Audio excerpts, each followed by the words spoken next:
ਵਾਹਿਗੁਰੂ ਜੀ ਕਾ ਖਾਲਸਾ ਵਾਹਿਗੁਰੂ ਜੀ ਕੀ ਫਤਿਹ ਜੀ। ਆਪ ਸਭ ਵੀਰਾਂ ਔਰ ਭੈਣਾਂ ਦਾ ਗੁਰਮਤਿ ਕਲਾਸ ਵਿੱਚ ਸਵਾਗਤ ਹੈ। ਸਾਰਿਆਂ ਨੂੰ ਜੀ ਆਇਆਂ ਆਖਿਆ ਜਾਂਦਾ ਹੈ। ਜਿਵੇਂ ਕਿ ਅਸੀਂ ਸਭ ਵੀਰ ਭੈਣਾਂ ਮਿਲ ਕੇ ਸਾਹਿਬ ਸ੍ਰੀ ਗੁਰੂ ਨਾਨਕ ਪਾਤਸ਼ਾਹ ਜੀ ਦੀ ਪਾਵਨ ਬਾਣੀ ਆਸਾ ਕੀ ਵਾਰ ਦੀ ਵਿਚਾਰ ਸਾਂਝੀ ਕਰ ਰਹੇ ਹਾਂ। ਅੱਜ ਅਸੀਂ ਸਾਹਿਬ ਸ੍ਰੀ ਗੁਰੂ ਨਾਨਕ ਪਾਤਸ਼ਾਹ ਜੀ ਦੀ ਆਸਾ ਕੀ ਵਾਰ ਵਿੱਚੋਂ 12ਵੀਂ ਪੌੜੀ ਦੀ ਵਿਚਾਰ ਆਪ ਦੇ ਨਾਲ ਸਾਂਝੀ ਕਰਾਂਗੇ। ਇਸ ਪੌੜੀ ਦੇ ਨਾਲ ਇੱਕ ਸ਼ਲੋਕ ਸਾਹਿਬ ਸ੍ਰੀ ਗੁਰੂ ਨਾਨਕ ਪਾਤਸ਼ਾਹ ਜੀ ਦਾ ਔਰ 2 ਸ਼ਲੋਕ ਸਾਹਿਬ ਸ੍ਰੀ ਗੁਰੂ ਅੰਗਦ ਪਾਤਸ਼ਾਹ ਜੀ ਦੇ ਉਚਾਰਨ ਕੀਤੇ ਹੋਏ ਹਨ। ਗੁਰਦੇਵ ਪਾਤਸ਼ਾਹ ਨੇ ਸਾਨੂੰ ਸਮਝਾਇਆ ਹੈ ਕਿ ਇੱਕ ਪਰਮ ਸਰਬ ਵਿਆਪਕ ਪਰਮ ਸੱਤਿਆ ਜਿਸ ਕਰਕੇ ਸੰਸਾਰ ਦਾ ਸੰਚਾਲਨ, ਉਤਪਤੀ, ਲੈਤਾ ਔਰ ਪ੍ਰਤਪਾਲਨਾ ਹੁੰਦੀ ਹੈ, ਉਹ ਰੱਬ ਹੈ। ਉਹ ਇੱਕ ਹੈ ਜੋ ਸਰਬ ਸਮਾਇਆ ਹੋਇਆ ਹੈ ਔਰ ਇਹ ਸਾਰਾ ਦਿਸਦਾ ਜਗਤ ਉਸੇ ਦਾ ਹੀ ਰੂਪ ਹੈ। ਨਿਰਗੁਣ ਸਰਗੁਣ ਨਿਰੰਕਾਰ, ਸਰਗੁਣ ਨਿਰਗੁਣ ਨਿਰੰਕਾਰ, ਸੁਨ ਸਮਾਧੀ ਆਪ, ਨਿਰਗੁਣ ਆਪ, ਸਰਗੁਣ ਵੀ ਉਹੀ, ਔਰ ਇਹ ਦਿਸਦਾ ਜਗਤ ਉਸ ਮਾਲਕ ਦਾ ਹੀ ਰੂਪ ਹੈ। ਗੁਰੂ ਜੀ ਦਾ ਪਾਵਨ ਬਚਨ ਹੈ, ਇਹ ਵਿਸ ਸੰਸਾਰ ਤੁਮ ਦੇਖਦੇ ਇਹ ਹਰ ਕਾ ਰੂਪ ਹੈ। ਇਹ ਗੱਲ ਨਿਸ਼ਚਿਤ ਕਰਾਈ। ਦੂਜੀ ਇਹ ਗੱਲ ਨਿਸ਼ਚਿਤ ਕਰਾਈ ਹੈ ਕਿ ਗੁਰੂ ਨਾਨਕ ਪਾਤਸ਼ਾਹ ਜੀ ਦੇ ਸਮੇਂ ਹਿੰਦੁਸਤਾਨ ਦੇ ਜੋ ਲੋਕ ਨੇ ਖਾਸ ਕਰਕੇ 4 ਵਰਨਾਂ ਦੇ ਵਿੱਚ ਵੰਡੇ ਹੋਏ ਸਨ ਔਰ 4 ਵਰਨਾਂ ਦੀਆਂ ਅੱਗੋਂ ਜਾਤਾਂ ਔਰ ਉਪਜਾਤਾਂ ਸਨ। ਉਹਨਾਂ 4 ਵਰਨਾਂ ਦੇ 4 ਵੱਖਰੇ ਧਰਮ ਵੀ ਨਿਸ਼ਚਿਤ ਕਰ ਦਿੱਤੇ ਗਏ ਸਨ। ਤਾਂ ਗੁਰਦੇਵ ਪਾਤਸ਼ਾਹ ਨੇ ਇਹ ਚੀਜ਼ ਸਾਨੂੰ ਸਮਝਾਈ ਹੈ ਕਿ ਜੇ ਰੱਬ ਇੱਕ ਹੈ ਤਾਂ ਧਰਮ ਵੀ ਸਾਰੀ ਮਨੁੱਖਤਾ ਦਾ ਇੱਕੋ ਹੀ ਹੈ। ਜਾਤੀ ਪਾਤੀ ਕਰਕੇ ਕਿਸੇ ਨੂੰ ਨੀਵਾਂ ਔਰ ਕਿਸੇ ਨੂੰ ਵੱਡਾ ਆਖਿਆ ਨਹੀਂ ਜਾ ਸਕਦਾ। ਰੱਬ ਦੀ ਇਸ ਮਨੁੱਖਤਾ ਦੇ ਅੰਦਰ ਵੰਡੀਆਂ ਪਾਈਆਂ ਨਹੀਂ ਜਾ ਸਕਦੀਆਂ। ਤੀਜੀ ਗੱਲ ਇੱਥੇ ਨਿਸ਼ਚਿਤ ਕਰਾਈ ਹੈ ਕਿ ਜੋ ਸਾਡੇ ਕਰਮ ਨੇ, ਹਰ ਇਨਸਾਨ ਨੂੰ ਉਹਦੇ ਕਰਮ ਅਨੁਸਾਰ ਹੀ ਸੁੱਖ ਜਾਂ ਦੁੱਖ ਇਸ ਜੀਵਨ ਦੇ ਵਿੱਚ ਮਿਲਦੇ ਨੇ। ਚੌਥੀ ਗੱਲ ਇਹ ਦ੍ਰਿੜ ਕਰਾਈ ਹੈ ਕਿ ਜੈਸੇ ਵੀ ਇਨਸਾਨ ਕਰਮ ਕਰਦਾ ਹੈ ਉਹਦਾ ਨਾਮ ਵੀ ਉਸੇ ਤਰ੍ਹਾਂ ਹੀ ਪ੍ਰਚਾਰਿਆ ਜਾਂਦਾ ਹੈ, ਮਸ਼ਹੂਰ ਹੋ ਜਾਂਦਾ ਹੈ। ਲੋਕ ਉਹਨੂੰ ਉਹਦੇ ਕਰਮਾਂ ਕਰਕੇ ਹੀ ਜਾਣਦੇ ਨੇ ਕਿ ਇਹ ਚੰਗਾ ਹੈ ਜਾਂ ਮਾੜਾ ਹੈ। ਨਾਲ ਸਾਨੂੰ ਇਹ ਦੱਸਿਆ ਹੈ ਕਿ ਇਸ ਜਗਤ ਦੇ ਅੰਦਰ ਸੁੱਖ ਔਰ ਦੁੱਖ ਜ਼ਿੰਦਗੀ ਵਿੱਚ ਆਉਂਦੇ ਰਹਿੰਦੇ ਨੇ। ਤੇ ਸੁੱਖ ਔਰ ਦੁੱਖ ਨੂੰ 2 ਢੰਗਾਂ ਦੇ ਨਾਲ ਮਨੁੱਖ ਵੇਖਦੇ ਨੇ। ਇੱਕ ਉਹ ਨੇ ਜਿਨ੍ਹਾਂ ਦੇ ਅੰਦਰ ਨੈਗੇਟਿਵ ਥਿੰਕਿੰਗ ਆ ਜਾਂਦੀ ਹੈ ਤੇ ਇੱਕ ਉਹ ਨੇ ਜੋ ਆਪਣੇ ਆਪ ਨੂੰ ਵੱਡਾ ਸਮਝਣ ਲੱਗ ਜਾਂਦੇ ਨੇ। ਇਹ 2 ਢੰਗਾਂ ਦੇ ਨਾਲ ਮਨੁੱਖ ਇਸ ਸੰਸਾਰ ਨੂੰ ਵੇਖਦੇ ਨੇ, ਦੁੱਖਾਂ ਨੂੰ ਵੀ ਔਰ ਸੁੱਖਾਂ ਨੂੰ। ਤਾਂ ਗੁਰਦੇਵ ਪਾਤਸ਼ਾਹ ਨੇ ਇੱਥੇ ਸਾਨੂੰ ਸੁੱਖ ਔਰ ਦੁੱਖ ਨੂੰ ਵੇਖਣ ਦਾ ਇੱਕ ਨਵਾਂ ਨਜ਼ਰੀਆ ਦਿੱਤਾ ਹੈ। ਖਾਸ ਕਰਕੇ ਦੁੱਖ ਨੂੰ ਆਮ ਲੋਕਾਂ ਨੇ ਦੁੱਖ ਦੇ ਰੂਪ ਵਿੱਚ ਹੀ ਵੇਖਿਆ ਤੇ ਜਿਹੜੇ ਲੋਕ ਦੁੱਖਾਂ ਤੋਂ ਘਾਬਰੇ, ਦੁੱਖਾਂ ਨੂੰ ਵੇਖ ਕੇ ਘਾਬਰ ਗਏ, ਉਹ ਲੋਕ ਤਰੱਕੀ ਨਹੀਂ ਕਰ ਪਾਏ। ਉਹਨਾਂ ਨੇ ਹੋਰ ਦੁੱਖ ਸਹੇੜ ਲਏ। ਤੇ ਜਿਨ੍ਹਾਂ ਨੇ ਦੁੱਖ ਨੂੰ ਕਿਸੇ ਵੱਖਰੇ ਨਜ਼ਰੀਏ ਨਾਲ ਵੇਖਿਆ, ਜਿਸ ਨਜ਼ਰੀਏ ਨਾਲ ਗੁਰੂ ਜੀ ਸਾਨੂੰ ਦੱਸ ਰਹੇ ਨੇ, ਤਾਂ ਉਹਨਾਂ ਨੇ ਆਪ ਵੀ ਦੁੱਖਾਂ ਤੋਂ ਨਿਜਾਤ ਪਾਈ ਔਰ ਸੰਸਾਰ ਨੂੰ ਵੀ ਦੁੱਖਾਂ ਤੋਂ ਛੁਟਕਾਰਾ ਦਿਵਾਇਆ। ਸੁੱਖ ਨੂੰ ਵੀ ਲੋਕ 2 ਤਰ੍ਹਾਂ ਵੇਖਦੇ ਨੇ। ਇੱਕ ਲੋਕ ਉਹ ਨੇ ਸੁੱਖਾਂ ਦੇ ਅੰਦਰ ਜੀਵਨ ਇਸ ਢੰਗ ਦੇ ਨਾਲ ਬਿਤਾਉਂਦੇ ਨੇ ਕਿ ਉਹ ਸੁੱਖ ਹੀ ਉਹਨਾਂ ਦੇ ਪਤਨ ਦਾ ਕਾਰਨ ਬਣ ਜਾਂਦੇ ਨੇ। ਉਹ ਸੁੱਖ ਹੀ ਉਹਨਾਂ ਦੇ ਦੁੱਖਾਂ ਦਾ ਕਾਰਨ ਬਣ ਜਾਂਦੇ ਨੇ। ਤਾਂ ਸੁੱਖਾਂ ਦੇ ਅੰਦਰ ਅਸੀਂ ਕਿਵੇਂ ਰਹੀਏ ਕਿ ਸਾਡੇ ਦੁੱਖ ਜਾਂ ਸਾਡੇ ਜੋ ਸੁੱਖ ਨੇ ਉਹ ਦੁੱਖਾਂ ਦਾ ਕਾਰਨ ਨਾ ਬਣਨ। ਗੁਰਦੇਵ ਪਾਤਸ਼ਾਹ ਇਸ ਪਾਵਨ ਸ਼ਲੋਕ ਰਾਹੀਂ ਸਾਨੂੰ ਸਮਝਾ ਰਹੇ ਨੇ। ਆਓ ਬੜੇ ਪਿਆਰ ਨਾਲ ਆਪਾਂ ਸਮਝਣ ਦਾ ਯਤਨ ਕਰੀਏ।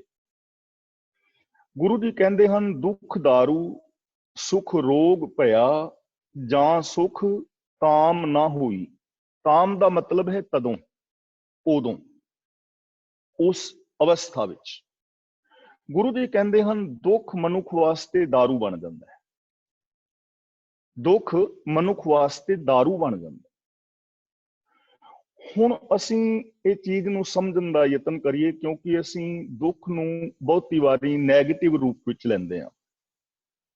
ਦੁੱਖ ਨੂੰ ਵੇਖ ਕੇ ਮਨੁੱਖ ਘਬਰਾ ਜਾਂਦੇ ਹਨ, ਦੁੱਖ ਨੂੰ ਵੇਖ ਕੇ ਦੁਖੀ ਹੋ ਜਾਂਦੇ ਹਨ, ਔਰ ਛੋਟੇ ਜਿਹੇ ਦੁੱਖ ਨੂੰ ਵੀ ਬੜਾ ਵੱਡਾ ਬਣਾ ਕੇ ਵੇਖਦੇ ਹਨ ਤੇ ਹੋਰ ਦੁਖੀ ਹੋ ਜਾਂਦੇ।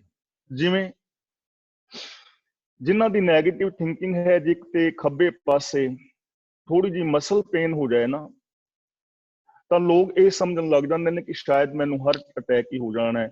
ਉਹ ECG ਵਗੈਰਾ ਕਰਾਉਣ ਤੁਰ ਪੈਂਦੇ ਨੇ, ਦਿਲ ਦੇ ਡਾਕਟਰ ਕੋਲ ਜਾ ਭੱਜਣਗੇ। ਹੈ ਮਸਲ ਪੇਨ, ਲੇਕਿਨ ਉਹਨੂੰ ਵੱਡਾ ਕਰਕੇ ਵੇਖਿਆ ਜਾ ਰਿਹਾ, ਹਾਏ ਹੁਣ ਕੀ ਹੋਵੇਗਾ, ਅਣਾਣਿਆਂ ਦਾ ਕੀ ਬਣੇਗਾ, ਮੇਰਾ ਕੀ ਹੋਏਗਾ। ਦੁੱਖ ਦੇ ਵਿੱਚ ਹੋਰ ਘਾਬਰ ਗਏ। ਔਰ ਕਈ ਵਾਰੀ ਲੋਕ ਇਸ ਦੁੱਖ ਦੇ ਕਾਰਨ ਜਾਂ ਹੋਰ ਦੁੱਖਾਂ ਦੇ ਕਾਰਨ ਜਿਹੜੇ ਨੇ ਨੈਗੇਟਿਵ ਚਲੇ ਜਾਂਦੇ ਨੇ, ਉਹਨਾਂ ਦੇ ਅੰਦਰ ਹੀ ਆਪਣਾ ਮਾਨਸਿਕ ਰੋਗਾਂ ਦੇ ਉਹ ਸ਼ਿਕਾਰ ਹੋ ਜਾਂਦੇ। ਪਰ ਗੁਰੂ ਜੀ ਕਹਿੰਦੇ ਨੇ ਇਹਨਾਂ ਦੁੱਖਾਂ ਨੂੰ ਵੇਖਣ ਦਾ ਇੱਕ ਨਜ਼ਰੀਆ ਹੋਰ ਵੀ ਹੈ। ਦੁੱਖ दारू ਬਣ ਸਕਦਾ ਹੈ। ਦੁੱਖ दारू ਬਣ ਜਾਂਦਾ ਹੈ। ਕਿਵੇਂ ਬਣ ਜਾਂਦਾ ਹੈ? ਆਪਾਂ ਇਹਨਾਂ ਚੀਜ਼ਾਂ ਨੂੰ ਸਾਰੇ ਪੱਖਾਂ ਤੋਂ ਵਿਚਾਰਨ ਦਾ ਯਤਨ ਕਰਾਂਗੇ। ਜਿਵੇਂ ਅਸੀਂ ਮਨੁੱਖਤਾ ਦੇ ਪਿਛੋਕੜ ਵਿੱਚ ਜਾਈਏ, ਪੱਥਰ ਯੁੱਗ ਵਿੱਚ ਜਦੋਂ ਮਨੁੱਖ ਜੰਗਲਾਂ ਦੇ ਵਿੱਚ ਵਿਚਰਦਾ ਸੀ, ਹਾਲੇ ਇਹਦੇ ਕੋਲ ਭਾਸ਼ਾ ਵੀ ਨਹੀਂ ਸੀ, ਬੋਲ ਵੀ ਨਹੀਂ ਸੀ, ਤਨ ਢੱਕਣ ਵਾਸਤੇ ਕੱਪੜੇ ਦੀ ਖੋਜ ਨਹੀਂ ਸੀ ਹੋਈ, ਰਹਿਣ ਵਾਸਤੇ ਇਹਦੇ ਕੋਲ ਮਕਾਨ ਆਦਿਕ ਨਹੀਂ ਸੀ, ਤਾਂ ਕਿੰਨਾ ਦੁੱਖ ਹੋਏਗਾ ਨਾ ਮਨੁੱਖ ਦੇ ਕੋਲ। ਇੰਨੀਆਂ ਔਂਕੜਾਂ, ਜੰਗਲੀ ਜਾਨਵਰਾਂ ਤੋਂ ਬਚਣਾ, ਗਰਮੀ ਸਰਦੀ ਬਰਸਾਤ ਦੇ ਵਿੱਚ ਰਹਿਣਾ, ਪਸ਼ੂਆਂ ਦੀ ਤਰ੍ਹਾਂ ਜ਼ਿੰਦਗੀ, ਦੁੱਖ ਸੀ ਨਾ। ਤਾਂ ਮਨੁੱਖ ਨੇ ਇਸ ਦੁੱਖ ਤੋਂ ਬਚਣ ਦੇ ਵਸੀਲੇ ਕੀਤੇ। ਇਹਨੇ ਗੁਫਾਵਾਂ ਲੱਭੀਆਂ, ਗੁਫਾਵਾਂ ਵਿੱਚ ਰਹਿਣ ਲੱਗ ਗਿਆ। ਇਹਨੇ ਤਨ ਢੱਕਣ ਵਾਸਤੇ ਵਰਕਸ਼ਾਂ ਦੇ ਪੱਤੇ ਆਪਣੇ ਚਾਰ ਚਫੇਰੇ ਬੰਨਣੇ ਸ਼ੁਰੂ ਕਰਤੇ। ਹੌਲੇ ਹੌਲੇ ਇਸਨੇ ਘਾਸ ਫੂਸ ਇਕੱਠੇ ਕਰਕੇ ਝੌਂਪੜੀਆਂ ਬਣਾਉਣੀਆਂ ਸ਼ੁਰੂ ਕਰ ਦਿੱਤੀਆਂ। ਇਹਨੇ ਅੱਗ ਦੀ ਖੋਜ ਕਰ ਲਈ, ਇਹਨੇ ਪਹੀਏ ਦੀ ਖੋਜ ਕਰ ਲਈ, ਤੇ ਹੌਲੀ ਹੌਲੀ ਉਹ ਜਿਹੜਾ ਦੁੱਖ ਸੀ ਉਹ दारू ਬਣ ਗਿਆ। ਅੱਜ ਸਾਡੇ ਵੱਡੇ ਵੱਡੇ ਸ਼ਹਿਰ ਉਸਰੇ ਹੋਏ ਨੇ।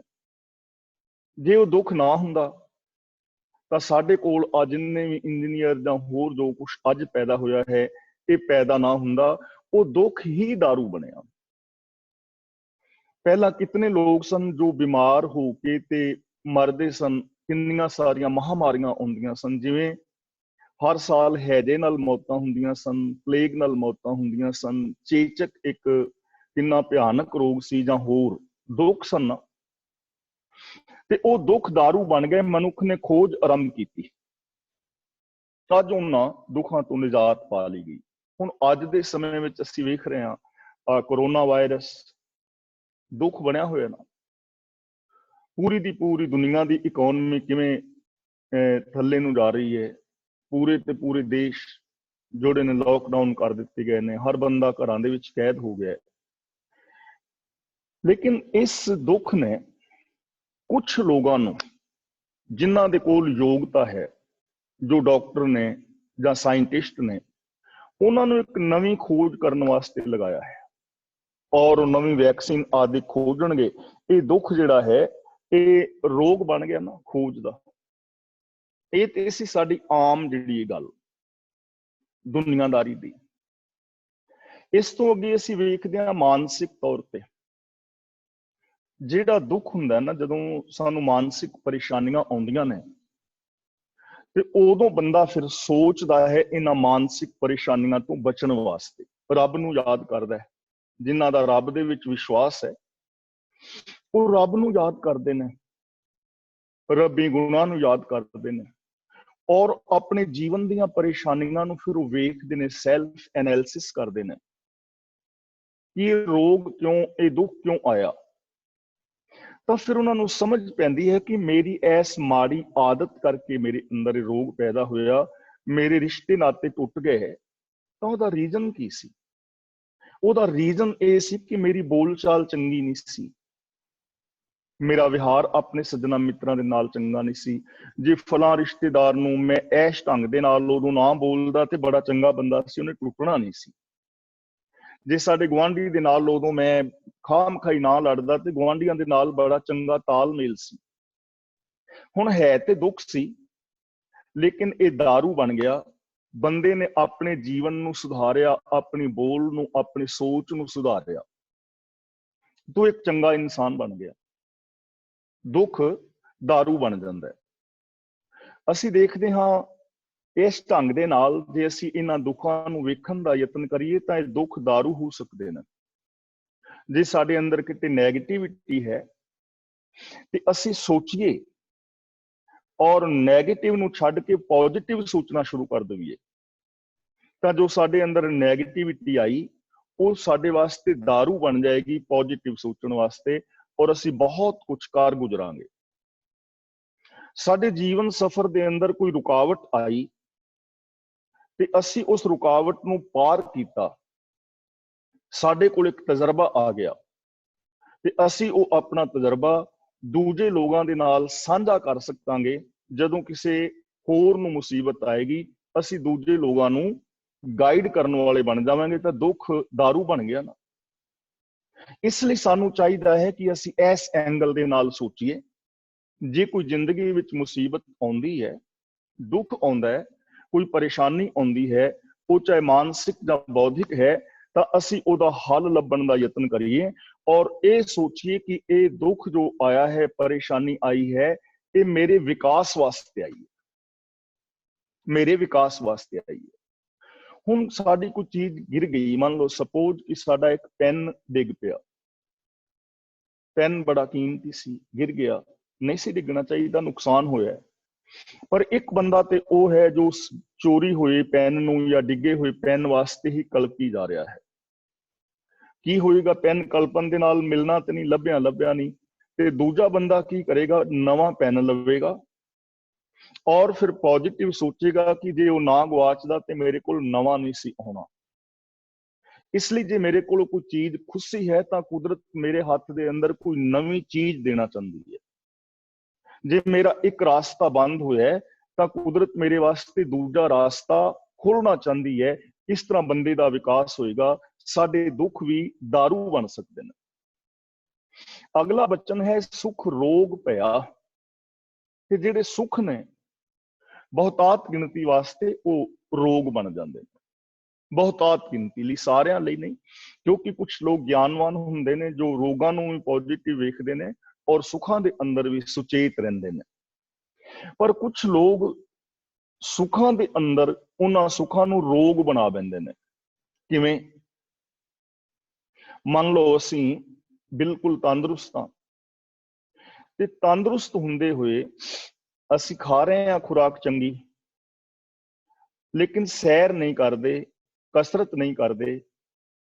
ਜਿਹੜਾ ਕੰਮ ਹੈ ਘਰ ਦਾ ਉਹ ਅਸੀਂ ਆਪਣੇ ਨੌਕਰਾਂ ਤੋਂ ਕਰਾਉਂਦੇ ਹਾਂ। ਘਰ ਵਿੱਚ ਬੀਬੀਆਂ ਨੇ ਬਹੁਤੀਆਂ ਨੇ ਰੱਖੀਆਂ ਹੁੰਦੀਆਂ ਨੇ ਨਾ, ਅੱਗੋਂ ਬੀਬੀਆਂ ਲੰਗਰ ਪਾਣੀ ਬਣਾਉਣ ਲਈ, ਜਾਂ ਜਿਸ ਤਰ੍ਹਾਂ ਵੀ ਬੰਦੇ ਨੇ ਉਹਨਾਂ ਨੇ ਨੌਕਰ ਰੱਖ ਲਏ।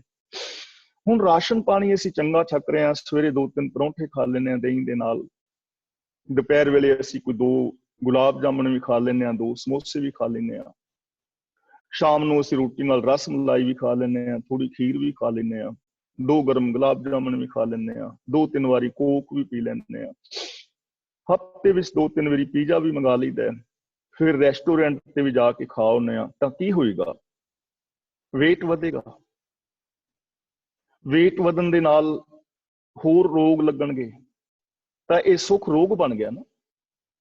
ਇਸ ਸੁੱਖ ਦੇ ਕਾਰਨ ਅਸੀਂ ਆਪਣੇ ਸਰੀਰਕ ਸਿਹਤ ਨੂੰ ਵਿਗਾੜ ਲਿਆ।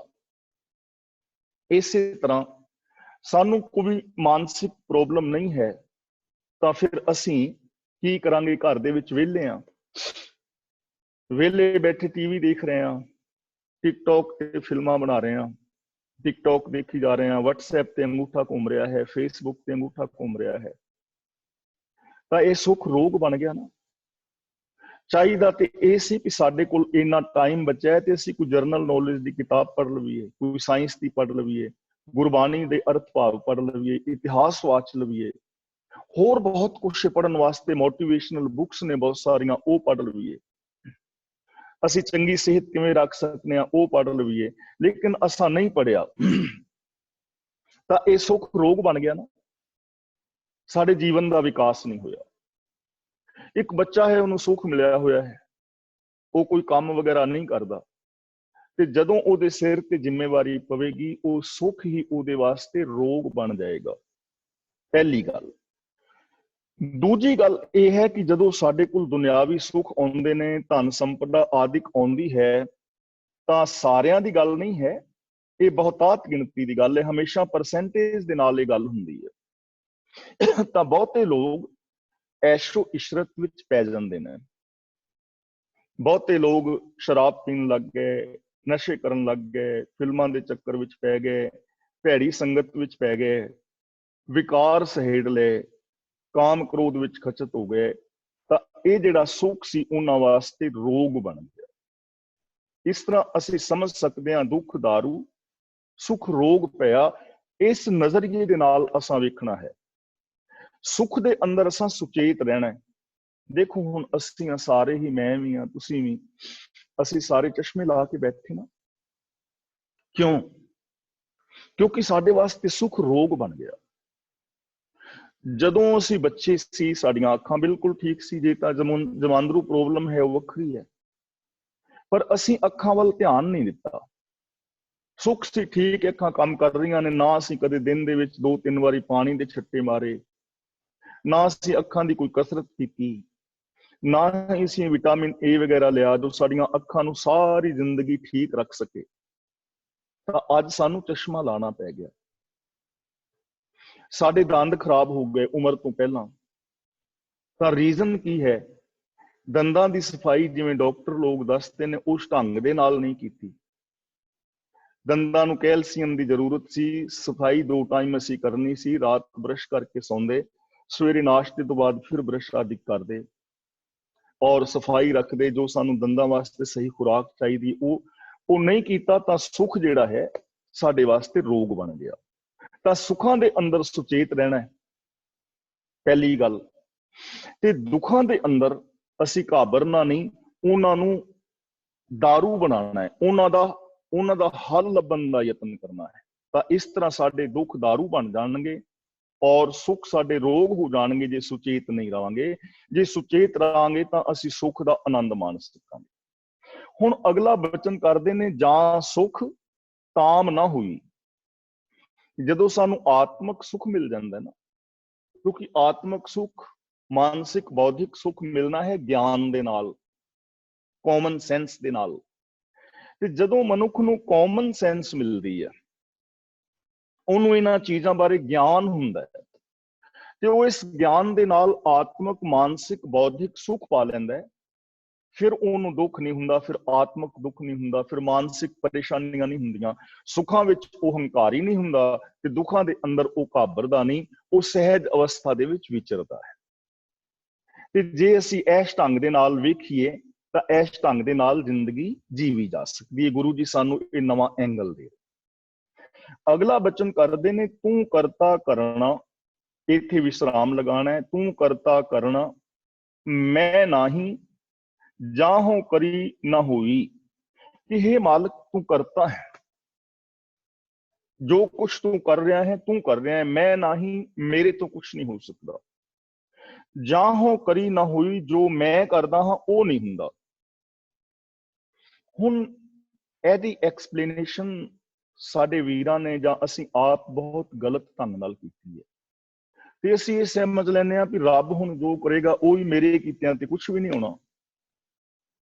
ਤਾਂ ਇਹਦਾ ਮਤਲਬ ਕੀ ਅਸੀਂ ਹੱਥਾਂ ਤੇ ਹੱਥ ਧਰ ਕੇ ਬਹਿ ਜਾਈਏ ਕਿ ਮੇਰਾ ਕੀਤਾ ਕੁਛ ਨਹੀਂ ਹੋਣਾ, ਰੱਬ ਨੇ ਕਰਨਾ, ਇਸ ਕਰਕੇ ਮੈਂ ਰਸੋਈ ਵਿੱਚ ਜਾ ਕੇ ਰੋਟੀ ਨਾ ਬਣਾਵਾਂ ਤੇ ਰੱਬ ਆਪੇ ਪਕਾ ਕੇ ਦੇ ਜਾਏ। ਮੇਰਾ ਕੀਤਾ ਤੇ ਕੁਛ ਹੋਣਾ ਨਹੀਂ, ਰੱਬ ਨੇ ਕਰਨਾ, ਇਸ ਲਈ ਰੱਬ ਆਪੇ ਪੈਲੀ ਵਾਹ ਆਏਗਾ, ਕਣਕ ਬੀਜ ਦੇਗਾ, ਵੱਢ ਕੇ ਮੇਰੇ ਘਰ ਸੁੱਟ ਜਾਏਗਾ, ਆਟਾ ਪਿਆ ਕੇ ਦੇ ਜਾਏਗਾ, ਰੋਟੀਆਂ ਪਕਾ ਕੇ ਪਰੌਂਠੇ ਕਰਕੇ ਤਿਆਰ ਧਰ ਜਾਏਗਾ ਤੇ ਮੈਂ ਖਾ ਲਾਂਗਾ।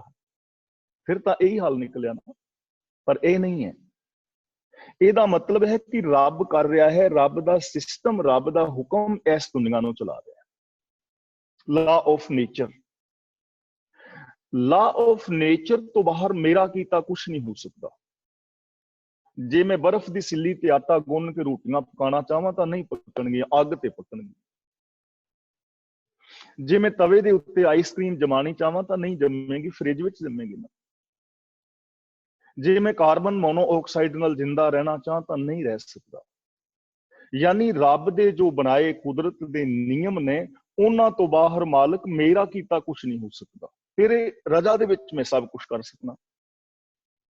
ਮੈਂ ਕਣਕ ਬੀਜ ਸਕਦਾ, ਮੈਂ ਝੋਨਾ ਬੀਜ ਸਕਦਾ, ਮੈਂ ਬਾਗ ਲਗਾ ਸਕਦਾ, ਮੈਂ ਸਾਇੰਸ ਦੀਆਂ ਖੋਜਾਂ ਕਰ ਸਕਦਾ, ਮੈਂ ਡਾਕਟਰ, ਇੰਜੀਨੀਅਰ, ਵਿਗਿਆਨਿਕ ਹੋ ਸਕਦਾ, ਮਨੋਚਿਕਿਤਸਕ ਹੋ ਸਕਦਾ, ਲੇਕਿਨ ਤੇਰੇ ਨੇਮ ਦੇ ਅੰਦਰ ਨਿਯਮ ਤੋਂ ਬਾਹਰ ਨਹੀਂ।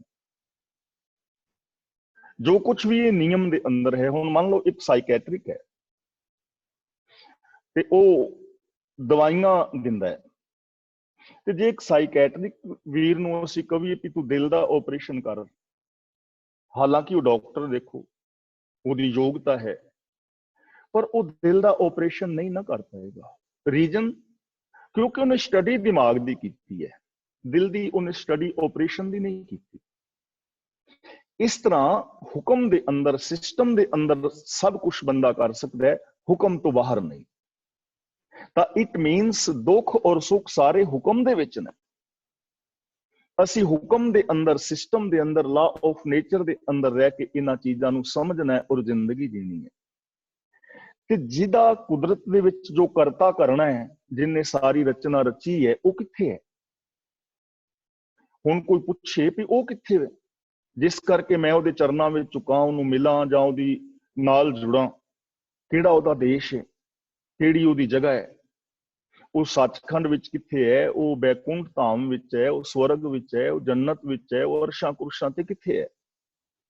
ਮੈਂ ਉਹ ਤੋਂ ਬਲਿਹਾਰ ਜਾਵਾਂ। ਤਾਂ ਗੁਰੂ ਜੀ ਕਹਿੰਦੇ ਨੇ, ਬਲਿਹਾਰੀ ਕੁਦਰਤ ਵਸਿਆ। हे ਪ੍ਰਭੂ, ਮੈਂ ਤੇਰੇ ਤੋਂ ਕੁਰਬਾਨ ਵਾਰਨੇ ਸਦਕੇ ਹਾਂ, ਤੂੰ ਕੁਦਰਤ ਦੇ ਅੰਦਰ ਵਸ ਰਿਹਾ, ਇਸ ਕਾਇਨਾਤ ਵਿੱਚ ਵਸ ਰਿਹਾ, ਦੁਨੀਆ ਦੇ ਹਰ ਜੀਵ ਜੰਤ ਦੇ ਅੰਦਰ ਵਸ ਰਿਹਾ, ਹਰ ਮਨੁੱਖ ਦੇ ਅੰਦਰ ਵਸ ਰਿਹਾ। ਮੈਂ ਤੇਰੇ ਤੋਂ ਬਲਿਹਾਰ ਜਾਵਾਂ। ਬਲਿਹਾਰ ਦਾ ਮਤਲਬ ਬਲ ਹਾਰ, ਆਪਣੀ ਤਾਕਤ ਹਾਰਨਾ, ਸਰੈਂਡਰ ਹੋਣਾ। ਤਾਂ हे ਮਾਲਕ, ਤੂੰ ਕੁਦਰਤ ਅੰਦਰ ਵਸ ਰਿਹਾ, ਮੈਂ ਤੇਰੇ ਅੱਗੇ ਸਰੈਂਡਰ ਹਾਂ, ਮੈਂ ਤੇਰੇ ਅੱਗੇ ਆਤਮ ਸਮਰਪਣ ਕਰਨਾ। ਤੇ ਆਤਮ ਸਮਰਪਣ ਕਾਹਦੇ ਅੱਗੇ ਕਰਨਾ ਹੈ? ਰੱਬ ਦੇ ਹੁਕਮ ਅੱਗੇ, ਲਾ ਆਫ ਨੇਚਰ ਅੱਗੇ, ਰੱਬੀ ਬਣਾਏ ਹੋਏ ਕੁਦਰਤ ਦੇ ਨਿਯਮਾਂ ਅੱਗੇ।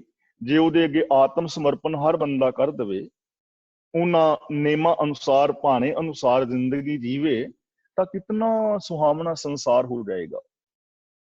ਤੇਰਾ ਅੰਤ ਨਾ ਜਾਈ ਲਖਿਆ।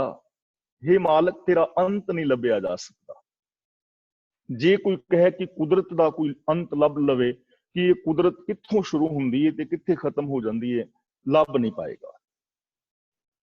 ਕਰਤੇ ਦਾ ਅੰਤ ਕਿਵੇਂ ਲੱਭੋਗੇ? ਕਿੱਥੇ ਉਹਦਾ ਆਦ, ਕਿੱਥੇ ਅੰਤ? ਰੱਬ ਦਾ ਜਨਮ ਕਦੋਂ ਹੋਇਆ, ਡੇਟ ਕਿਵੇਂ ਲੱਭੋਗੇ? ਰੱਬ ਮਰੇਗਾ ਕਦੋਂ, ਕਿਵੇਂ ਲੱਭੋਗੇ? ਸੰਸਾਰ ਦਾ ਅੰਤ ਕਦੋਂ ਹੋਏਗਾ, ਕਿਵੇਂ ਲੱਭੋਗੇ? ਇਹਦਾ ਅੰਤ ਨਹੀਂ ਜਾਣਿਆ ਜਾ ਸਕਦਾ। ਤੂੰ ਅਨੰਤ ਹੈ, ਤੇ ਇਹ ਚੀਜ਼ ਸਮਝਣ ਵਾਲੀ ਹੈ। ਇਹਦੇ ਵਿੱਚੋਂ ਬਹੁਤ ਵੱਡੀ ਪੋਜ਼ਿਟਿਵ ਥਿੰਕਿੰਗ ਮਿਲੇਗੀ ਜ਼ਿੰਦਗੀ ਵਾਸਤੇ, ਔਰ ਤੁਹਾਡੇ ਅੰਦਰ ਵਿਲ ਪਾਵਰ ਪੈਦਾ ਹੋਏਗੀ। ਰੱਬ ਅਨੰਤ ਹੈ, ਔਰ ਉਹ ਅਨੰਤ ਮੇਰੇ ਔਰ ਤੁਹਾਡੇ ਅੰਦਰ ਬੈਠਾ ਹੈ। ਰੱਬ ਦੇ ਅੰਦਰ ਅਨੰਤ ਗੁਣ ਨੇ। ਇਹਦਾ ਮਤਲਬ ਸਾਡੇ ਅੰਦਰ ਵੀ ਅਨੰਤ ਗੁਣਾਂ ਦੀ ਸੰਭਾਵਨਾ ਹੈ, ਕਿਉਂਕਿ ਅਨੰਤ ਗੁਣਾਂ ਦਾ ਮਾਲਕ ਅੰਦਰ ਬੈਠਾ ਹੋਇਆ ਹੈ।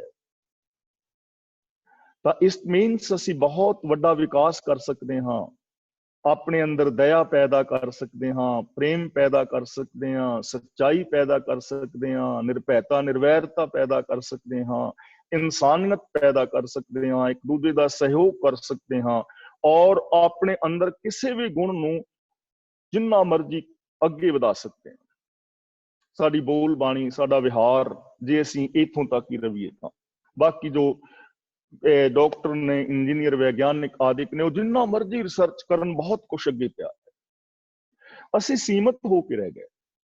ਸਾਨੂੰ ਅਸੀਮਤਾ ਵਾਲੇ ਪਾਸੇ ਵਧਣਾ ਚਾਹੀਦਾ, ਪੂਰਨਤਾ ਵਾਲੇ ਪਾਸੇ ਵਧਣਾ ਚਾਹੀਦਾ। ਜਾਤ ਮਹਿ ਜੋਤ, ਜੋਤ ਮਹਿ ਜਾਤਾ, ਅਕਲ ਕਲਾ ਭਰਪੂਰ ਰਹਿਆ। ਜਾਤ ਮਹਿ ਦਾ ਮਤਲਬ ਸ੍ਰਿਸ਼ਟੀ ਦੇ ਅੰਦਰ, ਜੋਤ ਦਾ ਮਤਲਬ ਰੱਬ ਦਾ ਨੂਰ, ਜੋਤ ਮਹਿ ਦਾ ਮਤਲਬ ਸਾਰੀਆਂ ਜੋਤਾਂ ਵਿੱਚ, ਸਾਰੇ ਜੀਵਾਂ ਵਿੱਚ। ਜਾਤਾ ਦਾ ਮਤਲਬ ਵੇਖਿਆ ਜਾ ਸਕਦਾ ਹੈ। ਜਾਤ ਮਹਿ ਜੋਤ, ਜਾਤ ਦਾ ਮਤਲਬ ਹੈ ਸ੍ਰਿਸ਼ਟੀ। जिन्नियां भी जातां ने, जातां दा मतलब मनुख दियां जातां नहीं, जिन्ने भी इत्थे पशु ने, पंछी ने, जीव जंतु ने, वनस्पति है, खंड मंडल ब्रह्मंड ने, ये सारा दिसता जगत, ਇਹਦੇ ਅੰਦਰ ਰੱਬ ਦੀ ਜੋਤ ਹੈ, ਜਾਤ ਮਹਿ ਜੋਤ। ਹਰ ਸਰੀਰ ਦੇ ਅੰਦਰ ਉਹਦੀ ਜੋਤ ਹੈ, ਉਹਦੀ ਸੱਤਿਆ ਹੈ। ਸੱਤਿਆ ਤੋਂ ਬਿਨਾ ਕੁਛ ਨਹੀਂ ਹੈ। ਜਾਤ ਮਹਿ ਜੋਤ, ਜੋਤ ਮਹਿ ਜਾਤਾ। ਇੱਥੇ ਜੋਤ ਦਾ ਮਤਲਬ ਕਿ ਸਰੀਰਾਂ ਦੇ ਅੰਦਰੋਂ ਹੀ ਉਹਨੂੰ ਜਾਣਿਆ ਜਾ ਸਕਦਾ ਹੈ, ਸ੍ਰਿਸ਼ਟੀ ਦੇ ਅੰਦਰ ਹੀ ਉਹਨੂੰ ਜਾਣਿਆ ਜਾ ਸਕਦਾ ਹੈ, ਆਪਣੇ ਅੰਦਰ ਹੀ ਉਹਨੂੰ ਅਨੁਭਵ ਕੀਤਾ ਜਾ ਸਕਦਾ ਹੈ। ਮੇਰੇ ਅੰਦਰ, ਤੁਹਾਡੇ ਅੰਦਰ, ਸਾਰਿਆਂ ਦੇ ਅੰਦਰ ਰੱਬ ਬੈਠਾ ਹੈ। ਤੇ ਕਿਵੇਂ ਬੈਠਾ ਹੈ? ਅੰਦਰ ਚੌਂਕੜਾ ਮਾਰ ਕੇ ਨਹੀਂ, ਜਿਵੇਂ ਅਸੀਂ ਬੈਠੇ ਹਾਂ, ਗੁਣਾਂ ਦੇ ਰੂਪ ਵਿੱਚ, ਸ਼ਕਤੀ ਦੇ ਰੂਪ ਵਿੱਚ ਹਰ ਇੱਕ ਦੇ ਅੰਦਰ ਹੈ। ਭਗਤ ਨਾਮਦੇਵ ਜੀ ਕਹਿੰਦੇ ਨੇ, ਸਭੈ ਘਟ ਰਾਮ ਬੋਲੇ, ਰਾਮਾ ਬੋਲੇ, ਰਾਮ ਬਿਨਾ ਕੋ ਬੋਲੇ ਦੇ। ਦੇਖੋ, ਜਿਨ੍ਹਾਂ ਨੇ ਅਨੁਭਵ ਕੀਤਾ ਉਹ ਕਹਿੰਦੇ ਨੇ ਸਾਰਿਆਂ ਹਿਰਦਿਆਂ ਵਿੱਚ ਰੱਬ ਹੀ ਬੋਲਦਾ ਪਿਆ। ਦੱਸੋ, ਰੱਬ ਤੋਂ ਬਿਨਾਂ ਹੋਰ ਕੌਣ ਬੋਲ ਰਿਹਾ ਹੈ? ਰੱਬ ਤੋਂ ਬਿਨਾਂ ਹੋਰ ਕੌਣ ਵਸ ਰਿਹਾ ਹੈ? ਸਾਰਿਆਂ ਦੇ ਅੰਦਰ ਸਮਾਇਆ ਹੋਇਆ ਹੈ। ਉਹਨੂੰ ਜਾਣਨਾ ਹੈ ਇੱਕ ਦੂਜੇ ਦੇ ਵਿੱਚੋਂ, ਉਹਨੂੰ ਜਾਣਨਾ ਹੈ ਕੁਦਰਤ ਦੇ ਵਿੱਚੋਂ, ਉਹਨੂੰ ਪ੍ਰਗਟ ਕਰਨਾ ਹੈ ਆਪਣੇ ਅੰਦਰੋਂ। ਸਾਰਿਆਂ ਦੇ ਅੰਦਰ ਗੁਪਤ ਰੂਪ ਵਿੱਚ ਹੈ, ਗੁਣ ਸਰੂਪ ਵਿੱਚ ਹੈ, ਆਪਣੇ ਅੰਦਰੋਂ ਪ੍ਰਗਟ ਕਰਨਾ ਹੈ, ਇੱਕ ਦੂਜੇ ਦੇ ਵਿੱਚੋਂ ਵੇਖਣਾ ਹੈ। ਲੇਕਿਨ ਸਾਨੂੰ ਭਟਕਾ ਦਿੱਤਾ ਗਿਆ,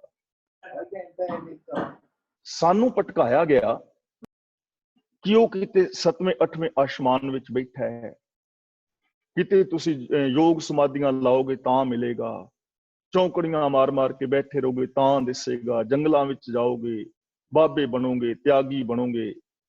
ਤਾਂ ਗੁਰੂ ਜੀ ਸਾਫ਼ ਲਫ਼ਜ਼ਾਂ ਵਿੱਚ ਕਹਿ ਰਹੇ ਨੇ, ਜਾਤ ਮਹਿ ਜੋਤ, ਜੋਤ ਮਹਿ ਜਾਤਾ, ਅਕਲ ਕਲਾ ਭਰਪੂਰ ਰਿਹਾ। ਅਕਲ ਕਲਾ ਦਾ ਮਤਲਬ ਇੱਕ ਰਸ, ਸੰਪੂਰਨ, ਲਗਾਤਾਰ, ਕੰਟੀਨਿਊ।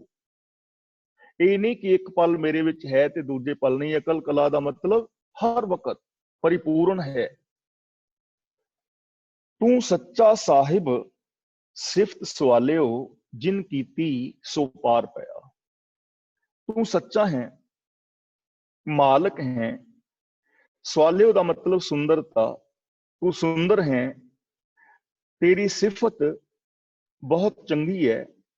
जिन्ने भी तेरी सिफत सलाह की वो पार हो गया। सवालियो का मतलब सुंदर, खूबसूरत, सिफत। तेरी सिफत, तेरियां वड्याइयां, तेरे गुण बहुत खूबसूरत ने, बड़े सुंदर ने। देखो, प्रेम कितना सोहना गुण है, ते प्रेम मेरे विच भी है, तुहाडे विच भी है। ये गल वखरी है कि असीं एक दूजे नाल प्रेम ना करिए। कितना सोहना गुण है प्रेम का। सच मेरे विच भी है, सच दा तुहानूं भी पता है, मैनूं भी। ये गल वखरी है कि असीं सच ना बोलीए। दया मेरे विच भी है, तुहाडे विच भी है। दया असीं ना करिए, वखरी गल है। ये सारियां सोहणियां सिफतां हर इंसान दे अंदर पईयां ने। जिन कीती, जिन्ने तेरी सिफत सलाह कीती, जिन्ने तेरे इन्हां गुणां दे उत्ते अमल कीता, सो पार पिया, वो पार लंघ गया भवजल तो। ते भवजल कित्थे है? साडे मन दे अंदर जो साडियां माड़ियां आदतां ने ना, माड़ियां हरकतां, माड़े कर्म, माड़ी सोच, वो भवजल है। ते इन्हां माड़ियां आदतां नूं छड्ड के चंगियां आदतां अपने अंदर धारण कर लेणियां, ये भवजल तो पार लंघना है। जिन्ने तेरी सिफत सलाह कीती वो पार हो गया। कहो नानक करते कियां बातां। करते कियां बातां दा मतलब सिफत सलाह दियां गल्लां। कहो दा मतलब आख कि हे नानक, तू रब दियां, करते दियां, सिफत सलाह दियां गल्लां कर, ओदे गुण गा, गुणां दा धारनी हो, मन करके, बचना करके, कर्मा करके। जो कुछ करना सो कर रहा, जो कुछ उस रब ने करना है वो कर रहा है। जो उन्हें करना सी उन्हें कर दिता है पिछे, जो उन्हें हुण करना है हुण कर रहा है, जो हुण आने वाले समय विच उन्हें करना है वो करता रहेगा, क्योंकि वो है ही करता, हर वक्त कर रहा है कुछ ना कुछ। जे कुदरत दे अंदर 5 मिनट वास्ते ऑक्सीजन बनानी रब बंद कर दे, यानी कुदरत विच 5 मिनट लिए ऑक्सीजन खत्म हो जाए ना, और सारा ब्रह्मांड खत्म हो जाएगा। ਸਾਨੂੰ ਸਾਹ ਆਉਣਾ ਬਾਅਦ ਵਿੱਚ ਬੰਦ ਹੋਏਗਾ, ਆਕਸੀਜਨ ਖਤਮ ਹੋਣ ਨਾਲ ਸਾਡਾ ਸਰੀਰ ਦਾ ਪਹਿਲਾਂ ਫਿੰਜਰਾਂ ਉੱਡ ਜਾਣਗੀਆਂ। ਪੂਰੇ ਸਮੁੰਦਰ ਦਾ ਪਾਣੀ 2-4 ਸੈਕਿੰਡ ਦੇ ਵਿੱਚ ਉੱਡ ਜਾਏਗਾ। ਜੇ ਪਾਣੀ ਚੋਂ ਆਕਸੀਜਨ ਵੱਖਰੀ ਹੋ ਜਾਏ ਨਾ, ਪਿੱਛੇ ਹਾਈਡਰੋਜਨ ਬਚੇਗੀ, 2 ਮਿੰਟ ਵੀ ਨਹੀਂ ਲੱਗਣੇ ਉੱਡਣ ਲੱਗਿਆ। ਇਹ ਸਭ ਵਨਸਪਤੀ ਉਰਾਂ ਪਰਾਂ ਸਭ ਕੁਝ ਤਹਿਸ ਨਹਿਸ ਹੋ ਜਾਏਗਾ ਸਿਰਫ 5, 7, 10, 20 ਸੈਕਿੰਡ ਜਾਂ 5-4 ਮਿੰਟ ਦੇ ਵਿੱਚ। ਹੁਣ ਕਰਤਾ ਕਰ ਰਿਹਾ ਹੈ। ਗੱਲ ਇਹ ਨਹੀਂ ਕਿ ਰੱਬ ਕੀ ਕਰੇ, ਰੱਬ ਤੇ ਕਰ ਰਿਹਾ ਹੈ। ਤੇ ਅਸੀਂ ਰੱਬ ਨੂੰ ਹੀ ਕਹੀ ਜਾਂਦੇ ਹਾਂ, ਰੱਬਾ ਮੈਨੂੰ ਸੁੱਖ ਦੇ, ਰੱਬਾ ਮੈਨੂੰ ਕੋਠੀ ਦੇ, ਰੱਬਾ ਮੈਨੂੰ ਕਾਰ ਦੇ, ਰੱਬਾ ਮੇਰਾ ਬੁਖਾਰ ਲਾ, ਰੱਬਾ ਮੈਨੂੰ ਤੰਦਰੁਸਤੀ ਦੇ। ਯਾਨੀ ਉਹ ਵੀ ਰੱਬ ਹੀ ਕਰੇ। ਵੀ ਬੁਖਾਰ ਚੜਿਆ ਤੇ ਦਵਾਈ ਤੂੰ ਲੈ, ਰੱਬ ਹੁਣ ਪੈਰਾਸੀਟਾਮੋਲ ਥੋੜੀ ਖਾਣੀ। ਯਾਨੀ ਗੱਲ ਇਹ ਨਹੀਂ ਕਿ ਰੱਬ ਕੀ ਕਰ ਰਿਹਾ ਹੈ, ਉਹ ਜੋ ਕੀਤਾ ਹੈ ਉਹਨੇ ਕੀਤਾ ਹੈ, ਜੋ ਕਰਨਾ ਹੈ ਕਰ ਰਿਹਾ ਹੈ, ਜੋ ਆਉਣ ਵਾਲੇ ਸਮੇਂ ਕਰਨਾ ਹੈ ਕਰੇਗਾ, ਉਹ ਕਰਤਾ ਹੈ। ਸਵਾਲ ਇਹ ਹੈ ਕਿ ਅਸੀਂ ਕੀ ਕਰਨਾ ਹੈ, ਅਸੀਂ ਕੀ ਕਰਨਾ ਹੈ, ਅਸੀਂ ਕੀ ਕਰ ਰਹੇ ਹਾਂ, ਪਿੱਛੇ ਕੀ ਕੀਤਾ ਹੈ, ਹੁਣ ਕੀ ਕਰ ਰਹੇ ਹਾਂ, ਅੱਗੇ ਕੀ ਕਰਾਂਗੇ। ਪਿਛਲੀ ਜ਼ਿੰਦਗੀ ਕਿਵੇਂ ਬਿਤਾਈਏ ਵੈਰ ਵਿਰੋਧ ਈਰਸ਼ਾ ਦਵੇਸ਼ ਵਿੱਚ, ਹੁਣ ਕਿਵੇਂ ਬਿਤਾ ਰਹੇ ਹਾਂ, ਅੱਗੋਂ ਕਿਵੇਂ ਬਿਤਾਵਾਂਗੇ, ਗੱਲ ਤੇ ਸਾਡੀ ਹੈ। ਇਸ ਲਈ ਅਸੀਂ ਇਸ ਨਜ਼ਰੀਏ ਦੇ ਨਾਲ ਦੁੱਖਾਂ ਨੂੰ ਵੇਖਣਾ ਹੈ। ਜਦੋਂ ਕੋਈ ਦੁੱਖ ਆਵੇ ਘਾਬਰਨਾ ਨਹੀਂ, ਸਗੋਂ ਉਹਨੂੰ ਵੇਖਣਾ ਹੈ ਕਿ ਇਹ ਦੁੱਖ ਜਿਹੜਾ ਹੈ ਮੇਰੇ ਵਾਸਤੇ ਦਾਰੂ ਕਿਵੇਂ ਬਣ ਸਕਦਾ ਹੈ, ਇਹਦੇ ਵਿੱਚੋਂ ਮੈਂ ਸਫਲਤਾ ਕਿਵੇਂ ਹਾਸਲ ਕਰ ਸਕਦਾ। ਤੇ ਜਦੋਂ ਸੁੱਖ ਆਉਣ ਉਦੋਂ ਰੱਬ ਦਾ ਸ਼ੁਕਰਾਨਾ ਕਰਕੇ ਤੇ ਇਹ ਸੁਚੇਤ ਰਹਿਣਾ ਹੈ ਕਿ ਮੈਂ ਆਪਣੇ ਚੰਗੇ ਗੁਣਾਂ ਤੋਂ ਇਧਰ ਉਧਰ ਭਟਕ ਨਾ ਜਾਵਾਂ। ਫਿਰ ਹਰ ਜੀਵ ਦੇ ਅੰਦਰ ਜਾਤ ਮੈਂ ਜੋਤ, ਜੋਤ ਮੈਂ ਜਾਤਾ, ਜੀਵਾਂ ਦੇ ਅੰਦਰ ਮਨੁੱਖਾਂ ਦੇ ਅੰਦਰ ਰੱਬ ਨੂੰ ਵੇਖਣਾ ਹੈ, ਆਪਣੇ ਅੰਦਰ ਦੂਜਿਆਂ ਦੇ ਅੰਦਰ ਰੱਬ ਵਰਗਾ ਪਿਆਰ ਵਿਹਾਰ ਕਰਨਾ ਹੈ। ਇਸ ਸ਼ਲੋਕ ਰਾਹੀਂ ਦੱਸ ਰਹੇ ਨੇ ਕਿ ਰੱਬ ਦੀ ਸਿਫਤ ਸਲਾਹ ਬਹੁਤ ਸੁੰਦਰ ਹੈ, ਜੋ ਉਹ ਸਿਫਤ ਸਲਾਹ ਨੂੰ ਕਰੇਗਾ ਉਹਦਾ ਪਾਰ ਉਤਾਰਾ ਹੋ ਜਾਏਗਾ। ਇਸ ਲਈ ਅਸੀਂ ਇੱਕੋ ਹੀ ਹੈ, ਕਹੋ ਨਾਨਕ ਕਰਤੇ ਕੀਆਂ ਬਾਤਾਂ, ਜੋ ਕੁਛ ਕਰਨਾ ਸੋ ਕਰ ਰਿਹਾ।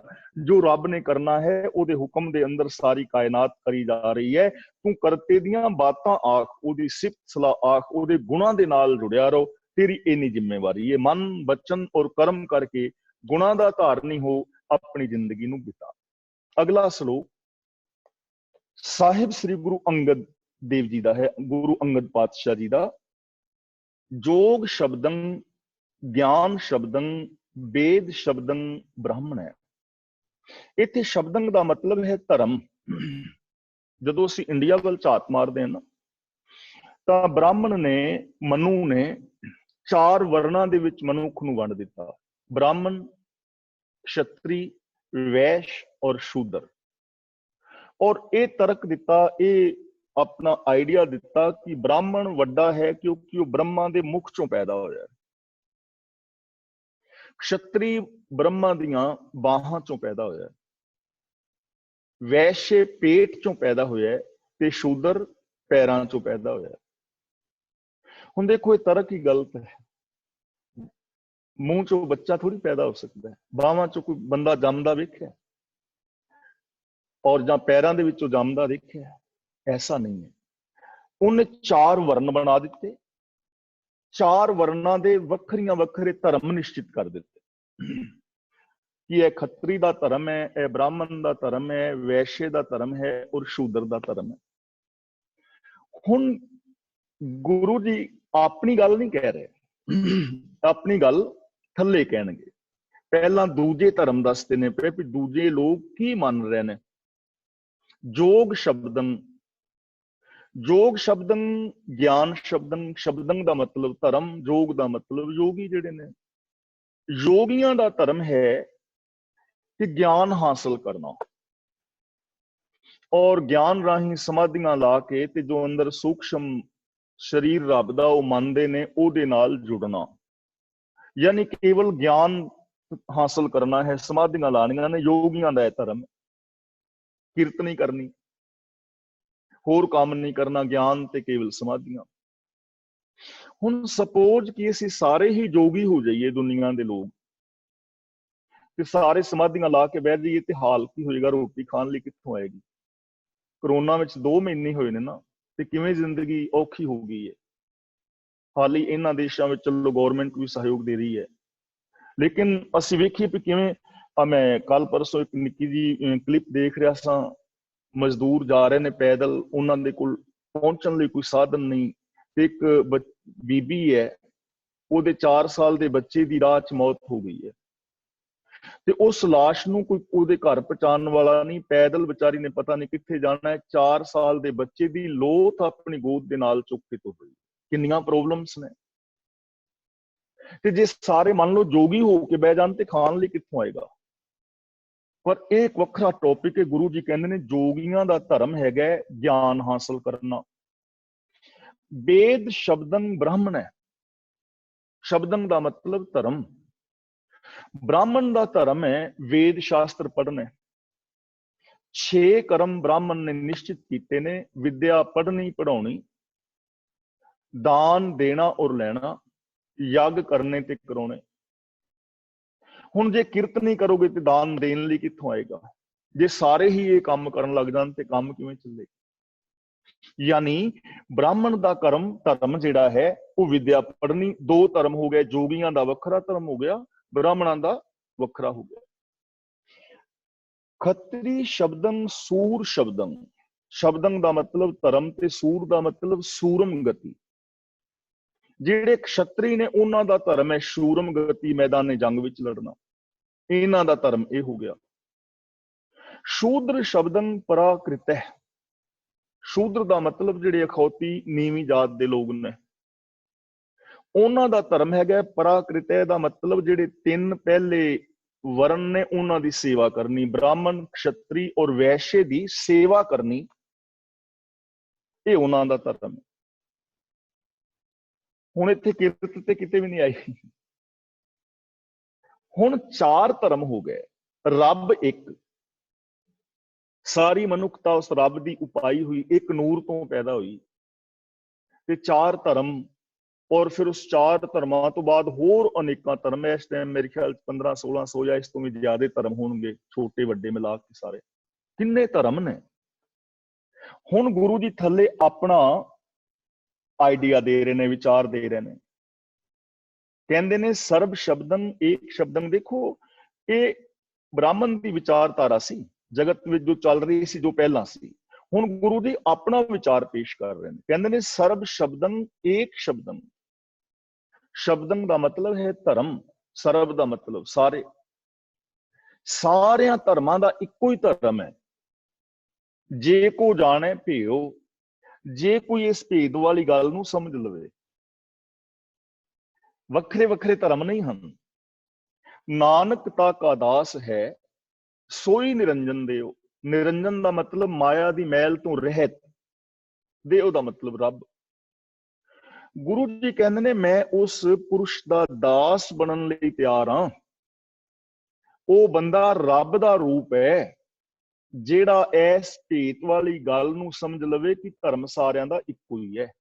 ਵੱਖਰਾ ਵੱਖਰਾ ਧਰਮ ਨਹੀਂ ਹੋ ਸਕਦਾ, ਹਜ਼ਾਰਾਂ ਧਰਮ ਨਹੀਂ ਹੋ ਸਕਦੇ, ਧਰਮ ਇੱਕ ਹੀ ਹੈ। ਤੇ ਉਹ ਧਰਮ ਕਿਹੜਾ ਹੈ? ਉਹ ਇੱਕ ਧਰਮ ਕਿਹੜਾ ਹੈ? ਇੱਕ ਧਰਮ ਇਹ ਹੈ ਕਿ ਇੱਕ ਦੀ ਰਜ਼ਾ ਦੇ ਵਿੱਚ ਤੁਰਨਾ, ਹੁਕਮ ਰਜ਼ਾਈ ਚੱਲਣਾ। ਤੇ ਇੱਕ ਧਰਮ ਕਿਹੜਾ ਹੈ? ਸਚਿਆਰ ਹੋਣਾ, ਕਿ ਸਚਿਆਰਾ ਹੋਈਏ। ਯਾਨੀ ਸੱਚ ਨੂੰ ਆਧਾਰ ਬਣਾ ਕੇ ਮਨੁੱਖੀ ਫਰਜ਼ਾਂ ਨੂੰ ਪੂਰੇ ਕਰਨ ਦਾ ਨਾਮ ਧਰਮ ਹੈ। ਜੇ ਲਿਖਣਾ ਚਾਹੋ ਤੇ ਨੋਟ ਲਿਖ ਲਓ। ਧਰਮ ਦੀ ਪਰਿਭਾਸ਼ਾ ਸੱਚ ਨੂੰ ਆਧਾਰ ਬਣਾ ਕੇ ਮਨੁੱਖੀ ਫਰਜ਼ਾਂ ਨੂੰ ਪੂਰੇ ਕਰਨ ਦਾ ਨਾਮ ਧਰਮ ਹੈ। ਹੁਣ ਕਿੰਨੇ ਸਾਡੇ ਫਰਜ਼ ਨੇ? ਔਰਤ ਦੇ ਫਰਜ਼, ਜਿਵੇਂ ਮੈਂ ਪਹਿਲਾਂ ਇੱਕ ਦਿਨ ਬੇਨਤੀ ਕੀਤੀ ਸੀ, ਔਰਤ ਬੇਟੀ ਹੈ, ਭੈਣ ਹੈ, ਪਤਨੀ ਹੈ, ਮਾਂ ਹੈ, ਨੂੰਹ ਹੈ, ਸੱਸ ਹੈ, ਦਾਦੀ ਹੈ। ਕਿੰਨੇ ਸਾਰੇ ਰਿਸ਼ਤੇ ਨੇ। ਇਮਾਨਦਾਰੀ ਦੇ ਨਾਲ ਇਹਨਾਂ ਫਰਜ਼ਾਂ ਨੂੰ ਔਰਤ ਪੂਰੀਆਂ ਕਰੇ। ਬੰਦੇ ਦੇ ਕਿੰਨੇ ਸਾਰੇ ਰਿਸ਼ਤੇ ਨੇ। ਬੰਦਾ ਬੇਟਾ ਹੈ, ਭਰਾ ਹੈ, ਪਤੀ ਹੈ, ਚਾਚਾ ਹੈ, ਤਾਇਆ ਹੈ, ਪਿਤਾ ਹੈ, ਸਹੁਰਾ ਹੈ, ਜਵਾਈ ਹੈ, ਦਾਦਾ ਹੈ, ਪੋਤਾ ਹੈ। ਕਿੰਨੇ ਸਾਰੇ ਰਿਸ਼ਤੇ ਨੇ। ਇਮਾਨਦਾਰੀ ਨਾਲ ਸੱਚ ਨੂੰ ਬੇਸ ਬਣਾ ਕੇ ਮਨੁੱਖ ਆਪਣੇ ਫਰਜ਼ਾਂ ਨੂੰ ਪੂਰੀਆਂ ਕਰੇ ਤੇ ਇਹ ਫਰਜ਼ ਇੱਥੇ ਬਸ ਨਹੀਂ ਹੋ ਜਾਂਦੇ। ਜਿਹੜਾ ਵੱਡਾ ਯੂਨੀਵਰਸ ਹੈ, ਓਡੇ ਵੱਡੇ ਸਾਡੇ ਫਰਜ਼ ਨੇ। ਹਵਾ ਲਈ ਕੀ ਫਰਜ਼ ਨੇ, ਪਾਣੀ ਲਈ ਕੀ ਫਰਜ਼ ਨੇ, ਧਰਤੀ ਲਈ ਕੀ ਫਰਜ਼ ਨੇ, ਮਨੁੱਖ ਮਾਤਰ ਲਈ ਕੀ ਫਰਜ਼ ਨੇ, ਜੀਵ ਜਨਤਾ ਵਾਸਤੇ ਕੀ ਫਰਜ਼ ਨੇ। ਇਹਨਾਂ ਸਾਰੇ ਫਰਜ਼ਾਂ ਨੂੰ ਪੂਰਿਆਂ ਕਰੇ। ਹੁਣ ਅਸੀਂ ਦੇਖਦੇ ਹਾਂ, ਦੇਖੋ ਦੇਸ਼ਾਂ ਦੇ ਵਿੱਚ, ਹੁਣ ਯੂਕੇ ਦੇ ਵਿੱਚ ਸਾਫ਼ ਸਫਾਈ ਵਾਸਤੇ ਕਿੰਨਾ ਕੁਛ ਕਾਨੂੰਨ ਵੀ ਬਣੇ ਨੇ ਵੀ ਗੰਦਗੀ ਨਹੀਂ ਪਾਣੀ, ਥਾਂ ਥਾਂ ਤੇ ਬਿਨ ਵੀ ਲਗਾਏ ਨੇ, ਪਰ ਫਿਰ ਵੀ ਬਾਹਰ ਜਾਈਏ ਕਿਤੇ ਘੁੰਮਣ ਵਾਸਤੇ, ਕਈ ਲੋਕ ਨੇ ਉਹਨਾਂ ਨੇ ਕੋਕ ਪੀ ਕੇ ਤੇ ਸੁੱਟੀਆਂ ਹੁੰਦੀਆਂ ਨੇ ਕੈਨੀਆਂ, ਬਰਗਰ ਖਾ ਕੇ ਤੇ ਕਾਗਜ਼ ਸੁੱਟ ਹੁੰਦੇ ਨੇ। ਇਹ ਫਰਜ਼ ਨਹੀਂ ਨਾ ਉਹਨਾਂ ਦਾ। ਆਪਣੇ ਫਰਜ਼ ਨੂੰ ਨਿਭਾਉਣ, ਵੀ ਜੇ ਕੋਈ ਚੀਜ਼ ਖਾਧੀ ਪੀਤੀ ਉਹਨੂੰ ਬਿਨ ਵਿੱਚ ਪਾਓ। ਜੇ ਸਾਰੇ ਗੰਦਗੀ ਫੈਲਾਣਗੇ ਤੇ ਫਿਰ ਸਾਡੇ ਵਾਲਾ ਹਾਲ ਹੋ ਜਾਏਗਾ ਨਾ, ਸਾਡੇ ਦੇਸ਼ ਵਾਲਾ। ਇਸ ਲਈ ਹਰ ਇਨਸਾਨ ਜੇ ਸੱਚ ਨੂੰ ਬੇਸ ਬਣਾ ਕੇ ਮਨੁੱਖੀ ਫਰਜ਼ਾਂ ਨੂੰ ਪੂਰਿਆਂ ਕਰੇ ਤਾਂ ਦੁਨੀਆ ਤੋਂ ਧਾਰਮਿਕ ਝਗੜੇ ਖਤਮ ਹੋ ਜਾਣਗੇ। ਇਹ ਸਾਂਝਾ ਧਰਮ ਸਾਰੀ ਮਨੁੱਖਤਾ ਦਾ, ਮਨ ਬਚਨ ਕਰਮ ਕਰਕੇ ਸੱਚੇ ਹੋਣਾ। ਅਗਲਾ ਬਚਨ ਗੁਰੂ ਅੰਗਦ ਦੇਵ ਜੀ ਕਰ ਰਹੇ ਨੇ, ਏਕ ਕ੍ਰਿਸ਼ਨੰ ਸਰਬ ਦੇਵਾ। ਹੁਣ ਰੱਬ ਵੱਖਰੇ ਵੱਖਰੇ ਰੱਬ ਬਣਾ ਲੈ, ਵੱਖਰੇ ਵੱਖਰੇ ਰੱਬ ਬਣਾ ਲੈ। ਸ਼ੂਦਰ ਨੂੰ ਤੇ ਧਰਮ ਮੰਦਰਾਂ ਵਿੱਚ ਜਾਣ ਦੀ ਇਜਾਜ਼ਤ ਵੀ ਨਹੀਂ ਸੀ। ਸ਼ੂਦਰ ਨੂੰ ਤਾਂ ਧਰਮ ਗ੍ਰੰਥ ਪੜ੍ਹਨ ਦੀ ਇਜਾਜ਼ਤ ਵੀ ਨਹੀਂ ਸੀ, ਔਰ ਪੜ੍ਹਨ ਦੀ ਕੀ, ਸੁਣਨ ਤੱਕ ਦੀ ਇਜਾਜ਼ਤ ਨਹੀਂ ਸੀ। ਇੱਥੋਂ ਤੱਕ ਮਨੂ ਸਿਮਰਤੀ ਦੇ ਵਿੱਚ ਆਪ ਲਿਖਿਆ ਵੇਖ ਸਕਦੇ ਹੋ ਅੱਜ ਵੀ, ਕਿ ਸ਼ੂਦਰ ਨੂੰ ਧਰਮ ਗ੍ਰੰਥ ਸੁਣਨ ਦੀ ਆਗਿਆ ਨਹੀਂ ਹੈ। ਜੇ ਉਹ ਚੋਰੀ ਧਰਮ ਗ੍ਰੰਥ ਸੁਣਦਾ ਹੈ ਤਾਂ ਉਹਦੇ ਕੰਨਾਂ ਦੇ ਵਿੱਚ ਸਿੱਕਾ ਟਾਲ ਕੇ ਪਾ ਦਿਓ, ਉਹਦੀ ਜ਼ਬਾਨ ਕੱਟ ਦਿਓ। ਦੇਖੋ, ਰਾਮਚੰਦਰ ਜੀ ਨੇ ਸ਼ੰਭੂਕ ਨੂੰ ਇਸ ਕਰਕੇ ਮਾਰ ਦਿੱਤਾ ਕਿ ਉਹ ਅਖੌਤੀ ਨੀਵੀਂ ਜਾਤ ਦਾ ਹੋ ਕੇ ਤਪ ਕਰ ਰਿਹਾ ਸੀ। ਬ੍ਰਾਹਮਣ ਜਾ ਕੇ ਸ਼ਿਕਾਇਤ ਕਰਦਾ ਹੈ ਕਿ ਮੇਰਾ ਮੁੰਡਾ ਮਰ ਗਿਆ, ਕਿ ਮੇਰਾ ਮੁੰਡਾ ਤਾਂ ਮਰਿਆ ਕਿ ਤੇਰੇ ਰਾਜ ਵਿੱਚ ਮਰਿਆਦਾ ਦਾ ਉਲੰਘਣ ਹੋਇਆ। ਤੇ ਮਰਿਆਦਾ ਦਾ ਉਲੰਘਣ ਕੀ ਹੋਇਆ ਕਿ ਕੋਈ ਅਖੌਤੀ ਸ਼ੂਦਰ ਤੇਰੇ ਰਾਜ ਵਿੱਚ ਤਪ ਕਰ ਰਿਹਾ, ਮੇਰਾ ਮੁੰਡਾ ਤਾਂ ਮਰਿਆ। ਦੇਖੋ ਇਹਦਾ ਕੀ ਸੰਬੰਧ ਹੈ? ਜੇ ਛੋਟੀ ਜਾਤ ਦਾ ਬੰਦਾ ਰਾਮ ਰਾਮ ਕਰੇ ਤੇ ਮੁੰਡਾ ਮੇਰਾ ਮਰ ਜਾਏ, ਐਵੇਂ ਹੋ ਸਕਦਾ? ਖੋਜ ਕੀਤੀ ਗਈ, ਸ਼ੰਭੂਕ ਨੂੰ ਰਾਮਚੰਦਰ ਜੀ ਨੇ ਆਪ ਮਾਰਿਆ। ਤਾਂ ਗੁਰੂ ਜੀ ਕਹਿੰਦੇ ਨੇ ਵੀ ਰੱਬ ਹੁਣ ਜਿਵੇਂ ਧਰਮ ਵੱਖਰੇ ਵੱਖਰੇ ਕਰਤੇ ਲੜਾਈ ਦਾ ਕਾਰਨ ਬਣ ਗਿਆ, ਰੱਬ ਵੀ ਵੱਖਰੇ ਵੱਖਰੇ। ਕਿਸੇ ਦਾ ਰੱਬ ਵੀ ਮੇਰੀ ਗੱਲ ਮੰਨੋਗੇ ਤਾਂ ਸਾਡਾ ਰੱਬ ਤੁਹਾਡੀ ਸਹਾਇਤਾ ਕਰੇਗਾ, ਦੂਜਾ ਕਹਿੰਦਾ ਵੀ ਸਾਡੀ ਮਰਿਆਦਾ ਦਾ ਪਾਲਣ ਕਰੋਗੇ ਤਾਂ ਰੱਬ ਤੁਹਾਡੀ ਸਹਾਇਤਾ ਕਰੇਗਾ, ਤੀਜਾ ਕਹਿੰਦਾ ਵੀ ਸਾਡੀ ਪਾਲਣਾ ਕਰੋਗੇ। ਹੁਣ ਗੁਰੂ ਪਾਤਸ਼ਾਹ ਜੀ ਕਹਿੰਦੇ ਨੇ ਜਿਵੇਂ 33 ਕਰੋੜ ਦੇਵਤੇ ਬਣਾ ਲਏ, ਅੱਗੋਂ ਉਹਨਾਂ ਦੇ 3 ਮੇਨ ਬਣਾ ਲਏ ਵੀ ਇੱਕ ਦੇਵਤਾ ਧਰਤੀ ਦੀ ਉਤਪਤੀ ਕਰਦਾ ਹੈ, ਦੂਜਾ ਇਹਦੀ ਪਾਲਣਾ ਕਰਦਾ ਹੈ, ਤੀਜਾ ਇਹਦਾ ਸੰਘਾਰ ਕਰਦਾ ਹੈ। ਇਹ 3 ਅਲੱਗ-ਅਲੱਗ ਸ਼ਕਤੀਆਂ ਨੇ। ਕੋਈ ਦੇਵਤਾ ਬਣਾ ਲਿਆ ਕਿ ਇੰਦਰ ਦੇਵਤਾ ਪਾਣੀ ਦਿੰਦਾ ਹੈ, ਇੱਕ ਪਵਨ ਦੇਵਤਾ ਹੋ ਗਿਆ, ਸੂਰਜ ਦੇਵਤਾ ਹੋ ਗਿਆ, ਯਾਨੀ ਇੰਨੇ ਸਾਰੇ ਰੱਬ, ਇੰਨੇ ਸਾਰੇ ਦੇਵਤੇ ਬਣਾ ਲਏ। ਹੁਣ ਗੁਰੂ ਜੀ ਇਹਨਾਂ ਮਨੌਤਾਂ ਦਾ ਖੰਡਨ ਕਰ ਰਹੇ ਨੇ ਤੇ ਕਹਿੰਦੇ ਨੇ ਏਕ ਕ੍ਰਿਸ਼ਨੰ ਸਰਬ ਦੇਵਾ। ਇੱਥੇ ਕ੍ਰਿਸ਼ਨੰ ਦਾ ਮਤਲਬ ਹੈ ਰੱਬ, ਸਰਬ ਦੇਵਾ ਦਾ ਮਤਲਬ ਸਾਰਿਆਂ ਦਾ ਦੇਵਤਾ, ਦੇਵ ਦੇਵਾ ਆਤਮਾ ਦਾ ਮਤਲਬ ਦੇਵਤਿਆਂ ਦੇ ਦੇਵਤੇ ਦੀ ਵੀ ਆਤਮਾ, ਯਾਨੀ ਜੋ ਦੇਵਤਿਆਂ ਦਾ ਵੱਡਾ ਦੇਵਤਾ ਹੈ ਉਹਦੇ ਅੰਦਰ ਵੀ ਪ੍ਰਾਣ ਸੱਤਾ। ਏਕ ਕ੍ਰਿਸ਼ਨੰ ਸਰਬ ਦੇਵਾ, ਇੱਕ ਸਰਬ ਵਿਆਪਕ ਪ੍ਰਭੂ ਹੀ ਦੇਵਤਿਆਂ ਦੀ ਜਿੰਦ ਜਾਨ ਹੈ, ਯਾਨੀ ਉਹਦੇ ਕਰਕੇ ਹੀ ਉਹ ਹੋਂਦ ਵਿੱਚ ਨੇ। ਉਹ ਰੱਬ ਹੀ ਦੇਵਤਿਆਂ ਦੇ ਦੇਵਤੇ ਦੀ ਵੀ ਆਤਮਾ ਹੈ। ਆਤਮਾ ਵਾਸੁਦੇਵਸਯ, ਆਤਮਾ ਵਾਸੁਦੇਵਸਯ, ਐਵੇਂ ਪੜ੍ਹਨਾ ਇਹਨੂੰ, ਵਾਸੁਦੇਵਸਯ ਜੇ ਕੋ ਜਾਣੇ ਭਿਓ। ਜੋ ਮਨੁੱਖ ਵਾਹਿਗੁਰੂ ਦੇ ਅਸਲੇ ਦੀ ਅਸਲੀਅਤ ਨੂੰ ਸਮਝ ਲੈਂਦਾ ਨਾ, ਨਾਨਕ ਤਕ ਅਦਾਸ ਹੈ ਸੋਈ ਨਿਰੰਜਨ ਦਿਓ। ਗੁਰੂ ਪਾਤਸ਼ਾਹ ਜੀ ਕਹਿੰਦੇ ਨੇ ਮੈਂ ਉਸ ਮਨੁੱਖ ਦਾ ਦਾਸ ਹਾਂ, ਕਿਉਂਕਿ ਉਹ ਜਾਣਨ ਵਾਲਾ। ਨਿਰੰਜਨ ਦੇਵ ਦਾ ਮਤਲਬ, ਨਿਰੰਜਨ ਦਾ ਮਤਲਬ ਮਾਇਆ ਤੋਂ ਅਲੇਪ, ਦੇਵ ਦਾ ਮਤਲਬ ਪ੍ਰਕਾਸ਼ ਸਰੂਪ। ਉਹ ਉਸ ਮਾਇਆ ਦੀ ਮੈਲ ਤੋਂ ਰਹਿਤ ਰੱਬ ਦਾ ਰੂਪ ਹੋ ਜਾਂਦਾ ਹੈ, ਜਿਹੜਾ ਉਸ ਸਾਰਿਆਂ ਦੀ ਜਿੰਦ ਜਾਨ ਇੱਕ ਨੂੰ ਜਾਣ ਲੈਂਦਾ ਹੈ। ਮਤਲਬ ਕੋਈ ਅਲੱਗ-ਅਲੱਗ ਦੇਵੀ ਦੇਵਤਿਆਂ ਦੀ ਹੋਂਦ ਨਹੀਂ, ਕੋਈ ਉਹਨਾਂ ਦੇ ਹੱਥ ਵਿੱਚ ਵੱਖਰੀ ਕੋਈ ਪਾਵਰ ਨਹੀਂ। ਰੱਬ ਦੀ ਰਜ਼ਾ ਤੋਂ ਬਿਨਾਂ ਕੋਈ ਕੁਛ ਕਰ ਨਹੀਂ ਸਕਦਾ। ਇਸ ਲਈ ਰੱਬ ਇੱਕ ਹੈ ਜੋ ਸਾਰਿਆਂ ਦੇ ਅੰਦਰ ਸਮਾਇਆ ਹੋਇਆ ਹੈ। ਜੇ ਕੋਈ ਦੇਵਤਾ ਮੰਨ ਲਓ ਹੈ ਤਾਂ ਉਹਦੇ ਅੰਦਰ ਵੀ ਉਹੀ ਸ਼ਕਤੀ ਹੈ ਜੋ ਮੇਰੇ ਅੰਦਰ ਹੈ, ਜੋ ਤੁਹਾਡੇ ਵਿੱਚ ਮੇਰੇ ਵਿੱਚ, ਜੋ ਮੇਰੇ ਵਿੱਚ ਤੁਹਾਡੇ ਵਿੱਚ। ਸਭ ਹੈ ਕਟ ਰਾਮ ਬੋਲ ਹੈ, ਰਾਮਾ ਬੋਲ ਹੈ, राम बिना को बोले रे। तू घट कटन तरवत आपे माछी मछली, आपे पानी जाल, आपे जाल मनकदा। एक ही रब है ते ओ रब की है? एक ओंकार। गुरु जी ने कहा ना, एक ओंकार का मतलब ही ये है कि एक सर्व व्यापक परम सत्या। जिस तरह ही यह सारा जगत दिसता अणदिसता होंद विच आउंदा है, जिस करके इसकी पालना हुंदी है, संचालन हुंदा है और लैता हुंदी है, वो सर्व व्यापक परम सत्या एक है। हिंदुआं विच भी वो है, मुसलमानां विच भी, सिखां विच भी, सारियां दे अंदर इक्को ही वस रहा है। सारे जगत दे कण कण दे अंदर इक्को ही समाया होया है। जेड़ा इस भेत नूं जान लवे, गुरु जी कहंदे ने मैं ओहदा दास हां। हुण देखो किन्नी सिंपल गल, किन्ने सौखे ढंग दे नाल सानूं समझाई। ਤਾਂ ਲੋੜ ਇਹਨਾਂ ਚੀਜ਼ਾਂ ਤੇ ਅਮਲ ਕਰਨ ਦੀ ਹੈ ਪੂਰੀ ਦੁਨੀਆ ਨੂੰ। ਜੇ ਹੁਣ ਸਾਰੀ ਦੁਨੀਆ ਦੇ ਲੋਕ ਇਸ ਚੀਜ਼ ਤੇ ਅਮਲ ਕਰਨ ਤਾਂ ਸੋਚੋ ਸੰਸਾਰ ਕਿੰਨਾ ਸੁਹਾਵਣਾ ਹੋ ਜਾਏਗਾ।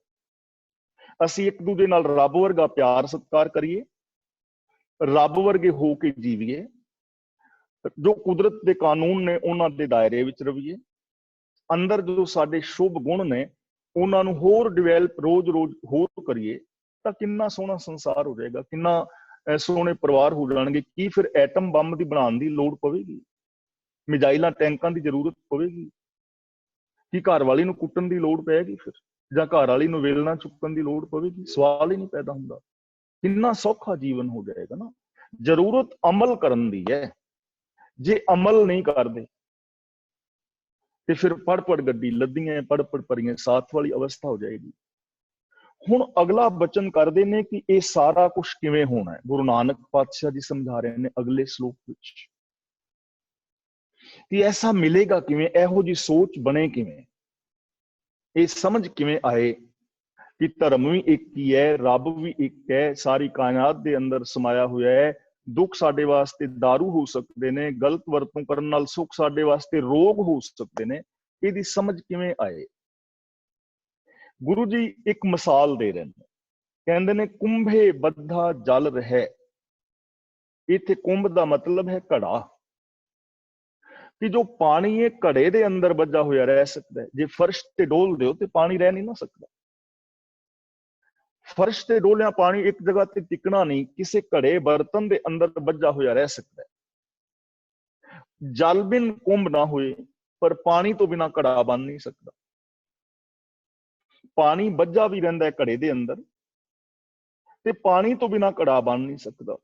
ਹੁਣ ਘੁਮਿਆਰ ਵੀਰ ਮਿੱਟੀ ਕੁੱਟਦਾ ਹੈ, ਉਹਨੂੰ ਛਾਣਦਾ ਹੈ, ਰੋੜੀਆਂ ਬਾਹਰ ਕੱਢਦਾ ਹੈ, ਫਿਰ ਉਹਦੇ ਵਿੱਚ ਪਾਣੀ ਪਾ ਕੇ ਉਸ ਮਿੱਟੀ ਨੂੰ ਗਾਲਦਾ ਹੈ, ਫਿਰ ਉਹਨੂੰ ਗੁੰਨਦਾ ਹੈ, ਫਿਰ ਹੀ ਘੜਾ ਬਣਦਾ ਨਾ। ਮਿੱਟੀ ਵਿੱਚ ਪਾਣੀ ਨਾ ਪਾਇਆ ਜਾਏ ਤੇ ਘੜਾ ਬਣੇਗਾ ਨਹੀਂ, ਸੁੱਕੀ ਮਿੱਟੀ ਦਾ ਬਣਨਾ ਨਹੀਂ।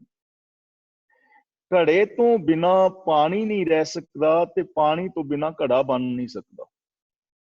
ਪਾਣੀ ਤੋਂ ਬਿਨਾਂ ਘੜੀ ਦੀ ਹੋਂਦ ਨਹੀਂ ਬਣਦੀ, ਔਰ ਘੜੇ ਤੋਂ ਬਿਨਾਂ, ਬਰਤਨ ਤੋਂ ਬਿਨਾਂ ਪਾਣੀ ਬੱਝਾ ਹੋਇਆ ਨਹੀਂ ਰਹਿ ਸਕਦਾ। ਐਵੇਂ ਗੁਰੂ ਸਾਹਿਬ ਜੀ ਕਹਿੰਦੇ ਨੇ ਗਿਆਨ ਕਾ ਬੱਧਾ ਮਨ ਰਹੇ। ਗਿਆਨ ਦਾ ਬੱਝਾ ਹੋਇਆ ਮਨ ਰਹਿ ਸਕਦਾ, ਟਿਕ ਸਕਦਾ ਜੇ ਗਿਆਨ ਹੋਵੇ। ਗਿਆਨ ਹੋਵੇ ਕਿ ਇਹ ਕੰਮ ਮੈਂ ਕਰਾਂਗਾ, ਜੋ ਮੇਰਾ ਮਨ ਦੇ ਵਿੱਚ ਭਾਵਨਾ ਆ ਰਹੀ ਹੈ, ਜੇ ਮੈਂ ਇਹ ਕੰਮ ਕੀਤਾ ਤੇ ਗਲਤ ਹੋਏਗਾ।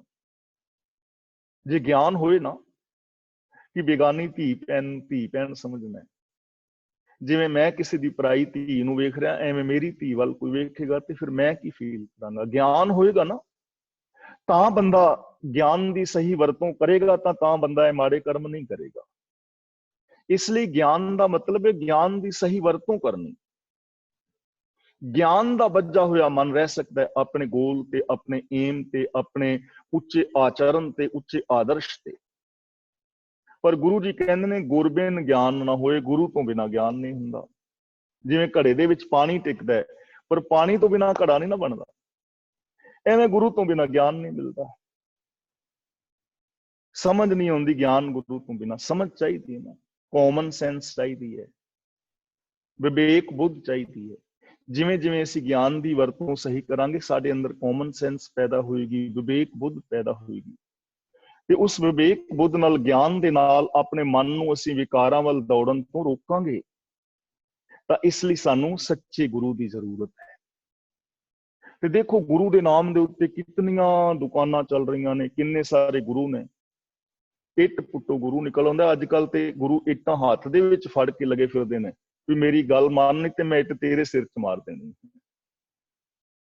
ਤਾਂ ਇਸ ਲਈ ਸੱਚਾ ਗੁਰੂ, ਸਾਨੂੰ ਹੁਣ ਭਟਕਣ ਦੀ ਲੋੜ ਨਹੀਂ ਹੈ, ਕਿਉਂਕਿ ਸ਼ਬਦ ਗੁਰੂ ਪੀਰਾ ਗਹਿਰ ਗੰਭੀਰਾ। ਅਸੀਂ ਸ੍ਰੀ ਗੁਰੂ ਗ੍ਰੰਥ ਸਾਹਿਬ ਜੀ ਤੋਂ ਗਿਆਨ ਲੈਣਾ ਹੈ, ਅਗਵਾਈ ਲੈਣੀ ਹੈ। ਇਸ ਲਈ ਜੇ ਸਾਡੀ ਇਹ ਚੀਜ਼ ਸਮਝ ਵਿੱਚ ਆ ਜਾਏ ਨਾ ਕਿ ਗੁਰਬਾਣੀ ਮੁਤਾਬਕ ਜ਼ਿੰਦਗੀ ਜੀਣੀ ਹੈ, ਫਿਰ ਸਾਡੇ ਆਪਸੀ ਤਾਲਮੇਲ ਵਧੀਆ ਬਣ ਜਾਣਗੇ। ਹੁਣ ਪ੍ਰੋਬਲਮ ਇਹ ਆ ਰਹੀ ਹੈ ਕਿ ਕੋਈ ਕਿਸੇ ਨਾਲ ਜੁੜ ਗਿਆ, ਕੋਈ ਕਿਸੇ ਨਾਲ ਜੁੜ ਗਿਆ, ਤੇ ਸਾਡੇ ਵੱਖਰੇਵੇਂ ਹੋ ਗਏ। ਜੇ ਸਾਰੇ ਹੀ ਅਸੀਂ ਗੁਰੂ ਗ੍ਰੰਥ ਸਾਹਿਬ ਜੀ ਨਾਲ ਜੁੜੀਏ, ਗੁਰਬਾਣੀ ਨੂੰ ਆਪ ਪੜ੍ਹੀਏ, ਜਿਵੇਂ ਹੁਣ ਅਸੀਂ ਕਲਾਸ ਵਿੱਚ ਇਹ ਚੀਜ਼ਾਂ ਵਿਚਾਰ ਰਹੇ ਹਾਂ, ਗੁਰਬਾਣੀ ਨੂੰ ਅਸੀਂ ਵਿਚਾਰੀਏ, ਆਪਣੇ ਆਪਣੇ ਵਿਊਜ਼ ਸਾਰੇ ਦਵੀਏ, ਤਾਂ ਸਾਡੇ ਕੋਲ ਜੀਵਨ ਦਾ ਇੱਕ ਚੰਗਾ ਰਾਹ ਨਿਕਲੇਗਾ, ਜੀਵਨ ਦੀ ਜੁਗਤ ਨਿਕਲੇਗੀ, ਵੇ ਆਫ ਲਾਈਫ ਸਾਨੂੰ ਮਿਲੇਗਾ। ਅਗਲਾ ਬਚਨ ਕਰਦੇ ਨੇ ਪੌੜੀ ਵਿੱਚ ਗੁਰੂ ਨਾਨਕ ਪਾਤਸ਼ਾਹ ਜੀ, ਪੜਿਆ ਹੋਵੇ ਗੁਨਹਗਾਰ ਤਾਂ ਓਮੀ ਸਾਧ ਨਾ ਮਾਰੀਐ। ਓਮੀ ਦਾ ਮਤਲਬ ਓਮ ਓਮ ਕਰਨ ਵਾਲਾ, ਯਾਨੀ ਅਨਪੜ੍ਹ ਭੋਲਾ ਭਾਲਾ ਬੰਦਾ। ਹੁਣ ਗੁਰੂ ਜੀ ਕਹਿੰਦੇ ਨੇ ਵੀ ਜੇ ਕੋਈ ਪੜਿਆ ਲਿਖਿਆ ਗੁਨਾਹ ਕਰੇ ਨਾ, ਪਾਪ ਕਰੇ, ਤਾਂ ਉਹਦਾ ਫਲ ਪੜ੍ਹੇ ਲਿਖੇ ਨੂੰ ਹੀ ਮਿਲੇਗਾ। ਇਹ ਨਹੀਂ ਕਿ ਕੋਈ ਕਵੇ ਯਾਰ ਇਹਦੇ ਕੋਲ ਤੇ 5 ਮਾਸਟਰ ਡਿਗਰੀਆਂ ਨੇ ਤੇ ਇਹਨੇ ਕਤਲ ਕਰ ਦਿੱਤਾ, ਤੇ ਇੰਜ ਕਰੋ, ਆ ਗੁਆਂਢੀਆਂ ਦਾ ਮੁੰਡਾ ਅਨਪੜ੍ਹ ਹੈਗਾ, ਇਹਨੂੰ ਫਾਂਸੀ ਦੇ ਦਿਓ। ਐਵੇਂ ਥੋੜਾ ਹੋਏਗਾ। ਜੇ ਪੜ੍ਹਿਆ ਲਿਖਿਆ ਕੋਈ ਗਲਤੀ ਕਰਦਾ ਹੈ ਤਾਂ ਉਹ ਗੁਨਾਹ ਪੜ੍ਹੇ ਲਿਖੇ ਦਾ ਹੀ ਹੈ। ਉਹਦੀ ਜਗ੍ਹਾ ਤੇ ਦੂਜੇ ਕਿਸੇ ਅਨਪੜ੍ਹ ਨੂੰ ਨਹੀਂ ਮਾਰਿਆ ਜਾ ਸਕਦਾ, ਕਿਸੇ ਅਨਪੜ੍ਹ ਨੂੰ ਜੇਲ੍ਹ ਵਿੱਚ ਨਹੀਂ ਭੇਜਿਆ ਜਾ ਸਕਦਾ। ਜਿਹਾ ਕਾਲੇ ਕਾਲਣਾ ਤੇਵੇ ਹੋ ਨਾਉ ਪਚਾਰੀਏ। ਪਚਾਰੀਏ ਦਾ ਮਤਲਬ ਪ੍ਰਚਾਰਿਆ ਜਾਂਦਾ ਹੈ। ਗੁਰੂ ਜੀ ਕਹਿੰਦੇ ਨੇ ਜਿਵੇਂ ਦੀ ਕੋਈ ਕਾਲਣਾ ਕਾਲਦਾ ਹੈ, ਮਤਲਬ ਕਰਮ ਕਰਦਾ ਹੈ, ਬੋਲ ਬੋਲਦਾ ਹੈ, ਸੋਚਦਾ ਹੈ, ਵਿਹਾਰ ਕਰਦਾ ਹੈ, ਜਿਵੇਂ ਦਾ ਕਿਸੇ ਦਾ ਬਿਹੇਵੀਅਰ ਹੈ, ਤੇਵੇ ਹੋ ਨਾਉ ਪਚਾਰੀਏ, ਉਹਦਾ ਉਸੇ ਤਰ੍ਹਾਂ ਦਾ ਨਾਮ ਪ੍ਰਚਾਰ ਦਿੱਤਾ ਜਾਂਦਾ ਹੈ। ਪਾਪ ਕਮਾਣੇ ਪਾਪੀ ਜਾਣੀਏ। ਇੱਥੇ ਚੰਗਿਆਂ ਨੂੰ ਚੰਗਾ ਔਰ ਮੰਦਿਆਂ ਨੂੰ ਮੰਦਾ ਕਹਿੰਦੇ ਨੇ। ਧਰਮੀ ਨੂੰ ਧਰਮੀ ਔਰ ਅਧਰਮੀ ਨੂੰ ਅਧਰਮੀ ਕਿਹਾ ਜਾਂਦਾ ਹੈ। ਇਹ ਕੁਦਰਤ ਦਾ ਨਿਯਮ ਹੈ, ਇਹਦੇ ਤੋਂ ਕੋਈ ਬਚ ਨਹੀਂ ਸਕਦਾ। ਔਰ ਆਪਣੇ ਕਰਮ ਦਾ ਫਲ ਹਰ ਇਨਸਾਨ ਨੂੰ ਆਪ ਐਸੇ ਜੀਵਨ ਦੇ ਅੰਦਰ ਪਾਣਾ ਪਵੇਗਾ। ਫਾਰ ਐਗਜ਼ਾਮਪਲ, ਮੈਂ ਤੁਹਾਨੂੰ ਕਹਿ ਰਿਹਾ ਕਿ ਮੈਂ ਤੁਹਾਡਾ ਇੱਕ ਪਰਿਵਾਰਕ ਮੈਂਬਰ ਹਾਂ, ਮੈਂ ਤੁਹਾਡਾ ਵੀਰ ਭਰਾ ਹਾਂ, ਤੇ ਮੇਰੇ ਇਸ ਕਹਿਣ ਦੇ ਨਾਲ ਤੁਸੀਂ ਵੀ ਵਿਸ਼ਵਾਸ ਕਰਦੇ ਹੋ, ਮੇਰੇ ਨਾਲ ਆਪਣੇ ਵੀਰਾਂ ਭਰਾਵਾਂ ਵਰਗਾ ਵਿਹਾਰ ਕਰਦੇ ਹੋ, ਤਾਂ ਇਹ ਮੇਰੇ ਵਿਹਾਰ ਦਾ ਫਲ ਮਿਲਿਆ। ਤੇ ਜੇ ਮੈਂ ਤੁਹਾਡੇ ਨਾਲ ਈਰਖਾ ਕਰਾਂ, ਤੁਹਾਡੀਆਂ ਕਾਰਾਂ ਦੇ ਸ਼ੀਸ਼ੇ ਚੋਰੀ ਭੰਨ ਜਾਵਾਂ, ਤੇ ਪਤਾ ਲੱਗੇਗਾ, ਤੇ ਫਿਰ ਤੁਸੀਂ ਕੀ ਕਰੋਗੇ? ਤੁਸੀਂ ਕਹੋਗੇ ਨਾ ਯਾਰ ਇਹ ਬੜਾ ਬੇਵਕੂਫ ਬੰਦਾ, ਉੱਤੋਂ ਕੁਛ ਤੇ ਅੰਦਰੋਂ ਕੁਛ। ਇਸ ਲਈ ਜਿਵੇਂ ਦੇ ਕੋਈ ਕਰਮ ਕਰੇਗਾ, ਉਹਦਾ ਨਾਂ ਉਵੇਂ ਪ੍ਰਚਾਰ ਦਿੱਤਾ ਜਾਏਗਾ। ਇਹ ਗੱਲ ਵੱਖਰੀ ਹੈ ਕਿ ਕੋਈ ਅਮੀਰ ਹੈ ਜਾਂ ਤਾਕਤਵਰ ਹੈ, ਉਹਦੇ ਮੂੰਹ ਤੇ ਲੋਕ ਨਾ ਕਹਿਣ, ਲੇਕਿਨ ਉਹਦਾ ਬਾਅਦ ਦੇ ਵਿੱਚ ਤੇ ਨਾਂ ਪਿੰਡਾਂ ਵਿੱਚ ਪਿਆ ਹੁੰਦਾ ਨਾ, ਸ਼ਹਿਰਾਂ ਵਿੱਚ, ਰਿਸ਼ਤੇਦਾਰਾਂ ਵਿੱਚ, ਤਾਂ ਉਹਦਾ ਉਵੇਂ ਨਾਮ ਪ੍ਰਚਾਰਿਆ ਜਾਂਦਾ ਹੈ। ਰੱਬੀ ਦਰਗਾਹ ਦਾ ਮਤਲਬ ਰੱਬ ਦੀ ਜੋ ਆ ਸੰਸਾਰ ਹੈ, ਇਹ ਸੰਸਾਰ ਹੀ ਰੱਬ ਦੀ ਦਰਗਾਹ, ਇਹਦਾ ਨਿਯਮ ਹੈ।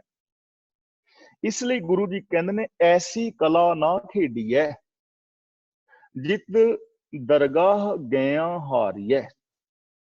ਭਈ ਕੋਈ ਇਹੋ ਜਿਹੀ ਜੀਵਨ ਦੀ ਖੇਡ ਨਾ ਖੇਡੋ ਕਿ ਰੱਬ ਦੀ ਦਰਗਾਹ ਵਿੱਚ ਤੁਸੀਂ ਜੀਵਨ ਬਾਜੀ ਹਾਰ ਜਾਓ। ਰੱਬ ਦੀ ਦਰਗਾਹ, ਹੁਣ ਰੱਬ ਕਿੱਥੇ ਹੈ? ਰੱਬ ਦੀ ਦਰਗਾਹ ਉਹ ਹੀ ਹੈ ਨਾ ਜਿੱਥੇ ਰੱਬ ਹੈ। ਤੇ ਰੱਬ ਕਿੱਥੇ ਵੇ? ਰੱਬ ਹੈ ਸੰਸਾਰ ਵਿੱਚ, ਕੁਦਰਤ ਕਰਕੇ ਵਸਿਆ ਸੋਏ, ਸਭੈ ਘਟ ਰਾਮ ਬੋਲੇ। ਇਸ ਲਈ ਤੁਹਾਡੇ ਅੰਦਰ ਰੱਬ ਦੀ ਦਰਗਾਹ ਹੈ।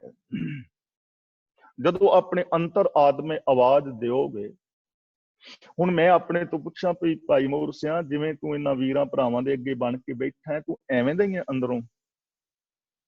ਤੇ ਜੇ ਅੰਦਰੋਂ ਆਵਾਜ਼ ਆ ਜਾਏ ਵੀ ਨਹੀਂ, ਤਾਂ ਮੈਂ ਜੀਵਨਵਾਦੀ ਹਾਰ ਗਿਆ ਨਾ। ਜਿੱਥੇ 4 ਬੰਦੇ ਇਕੱਠੇ ਹੋਏ ਹੋਣ ਤੇ ਉੱਥੇ ਮੈਂ ਕੋਈ ਗੱਲ ਕਰਾਂ ਤੇ ਲੋਕ ਆਖਣ ਵੀ ਤੂੰ ਆਪ ਇਹੋ ਜਿਹੀ ਜ਼ਿੰਦਗੀ ਜੀ ਰਿਹਾ, ਹਾਰ ਗਿਆ ਨਾ ਜੀਵਨ। ਮੇਰੇ ਰਿਸ਼ਤੇਦਾਰ ਸੱਜਣ ਮਿੱਤਰ ਮੇਰੇ ਤੋਂ ਕਿਸੇ ਗੱਲੋਂ ਨਾਰਾਜ਼ ਹੋਣ, ਮੇਰਾ ਬਿਹੇਵ ਮਾੜਾ ਹੋਏ ਤਾਂ ਮੈਂ ਹਾਰ ਗਿਆ ਨਾ ਜੀਵਨ। ਤਾਂ ਗੁਰੂ ਜੀ ਕਹਿੰਦੇ ਨੇ ਐਸੀ ਕਲਾ ਨਾ ਖੇਡੋ, ਜੀਵਨ ਨੂੰ ਇਸ ਢੰਗ ਦੇ ਨਾਲ ਨਾ ਜੀਵੋ ਕਿ ਜੀਵਨ ਬਾਜੀ ਹਾਰ ਜਾਓ। ਐਵੇਂ ਜ਼ਿੰਦਗੀ ਜੀਓ ਕਿ ਜਿੱਥੇ ਤੁਸੀਂ ਰਹੋ ਤੁਹਾਨੂੰ ਮਾਣ ਸਤਿਕਾਰ ਮਿਲੇ ਸੱਚੇ ਦਿਲੋਂ।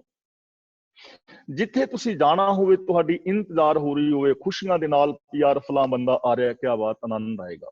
ਤੇ ਜਿੱਥੋਂ ਤੁਸੀਂ ਜਾਓ ਉੱਥੇ ਤੁਹਾਨੂੰ ਲੋਕ ਯਾਦ ਕਰਨ। ਇਹਨੂੰ ਕਹਿੰਦੇ ਨੇ ਜੀਵਨ ਬਾਜੀ ਨੂੰ ਜਿੱਤਣਾ। ਮਨ ਜੀਤੈ ਜਗ ਜੀਤ। ਜਗਤ ਦਾ ਜਿੱਤਣਾ ਕੀ ਹੈ? ਸਾਡਾ ਸਾਰਿਆਂ ਦਾ ਇੱਕ ਨਿੱਕਾ ਨਿੱਕਾ ਸੰਸਾਰ ਹੈ। ਮੇਰੇ ਪਰਿਵਾਰ, ਮੇਰੇ ਰਿਸ਼ਤੇਦਾਰ, ਸੱਜਣ ਮਿੱਤਰ, ਤੁਸੀਂ ਵੀਰ ਭੈਣਾਂ, ਇਹ ਮੇਰਾ ਇੱਕ ਸੰਸਾਰ ਹੈ। ਤੇ ਜੇ ਮੈਂ ਆਪਣੇ ਇਸ ਨਿੱਕੇ ਜਿਹੇ ਸੰਸਾਰ ਵਿੱਚ ਐਵੇਂ ਜ਼ਿੰਦਗੀ ਜੀਣਾ ਕਿ ਮੈਂ ਤੁਹਾਡਾ, ਆਪਣੇ ਵੀਰਾਂ ਭੈਣਾਂ ਦਾ, ਰਿਸ਼ਤੇਦਾਰਾਂ ਦਾ ਦਿਲ ਜਿੱਤ ਲੈਣਾ, ਤੁਹਾਡੇ ਕੋਲੋਂ ਮੈਂ ਸੱਚਾ ਮਾਣ ਆਦਰ ਹਾਸਲ ਕਰ ਲੈਣਾ, ਤਾਂ ਸਮਝ ਲਓ ਮੈਂ ਆਪਣੇ ਸੰਸਾਰ ਨੂੰ ਜਿੱਤ ਲਿਆ। ਤੇ ਜੇ ਮੈਂ ਆਪਣੀਆਂ ਭੈਣਾਂ ਤੋਂ, ਧੀਆਂ ਪੁੱਤਰਾਂ ਤੋਂ ਸੱਚਾ ਮਾਣ ਨਹੀਂ ਪਾ ਸਕਿਆ, ਉਹਨਾਂ ਦੇ ਦਿਲ ਨਹੀਂ ਜਿੱਤ ਸਕਿਆ, ਤੇ ਬਾਕੀ ਜਗਤ ਨੂੰ ਮੈਂ ਸਵਾਹ ਜਿੱਤਣਾ। ਤਾਂ ਗੁਰੂ ਜੀ ਕਹਿੰਦੇ ਨੇ ਪਿਆਰਿਓ, ਇਹੋ ਜਿਹੀ ਖੇਡ ਨਾ ਖੇਡੋ ਜਿਸ ਕਰਕੇ ਰੱਬੀ ਨਿਯਮਾਂ ਦੇ ਅੱਗੇ ਹਾਰ ਜਾਓ। ਪੜ੍ਹਿਆ ਅਤੇ ਓਮੀਆਂ ਵਿਚਾਰ ਅੱਗੇ ਵਿਚਾਰੀਏ। ਅੱਗੇ ਦਾ ਮਤਲਬ ਇਸ ਜਗਤ ਦੇ ਅੰਦਰ। ਪੜ੍ਹਿਆ ਔਰ ਓਮੀਆਂ ਅਨਪੜ੍ਹ, ਇਹ ਚੀਜ਼ ਨਹੀਂ ਵਿਚਾਰੀ ਜਾਏਗੀ ਕਿ ਕੌਣ ਪੜ੍ਹਿਆ ਤੇ ਕੌਣ ਅਨਪੜ੍ਹ ਹੈ।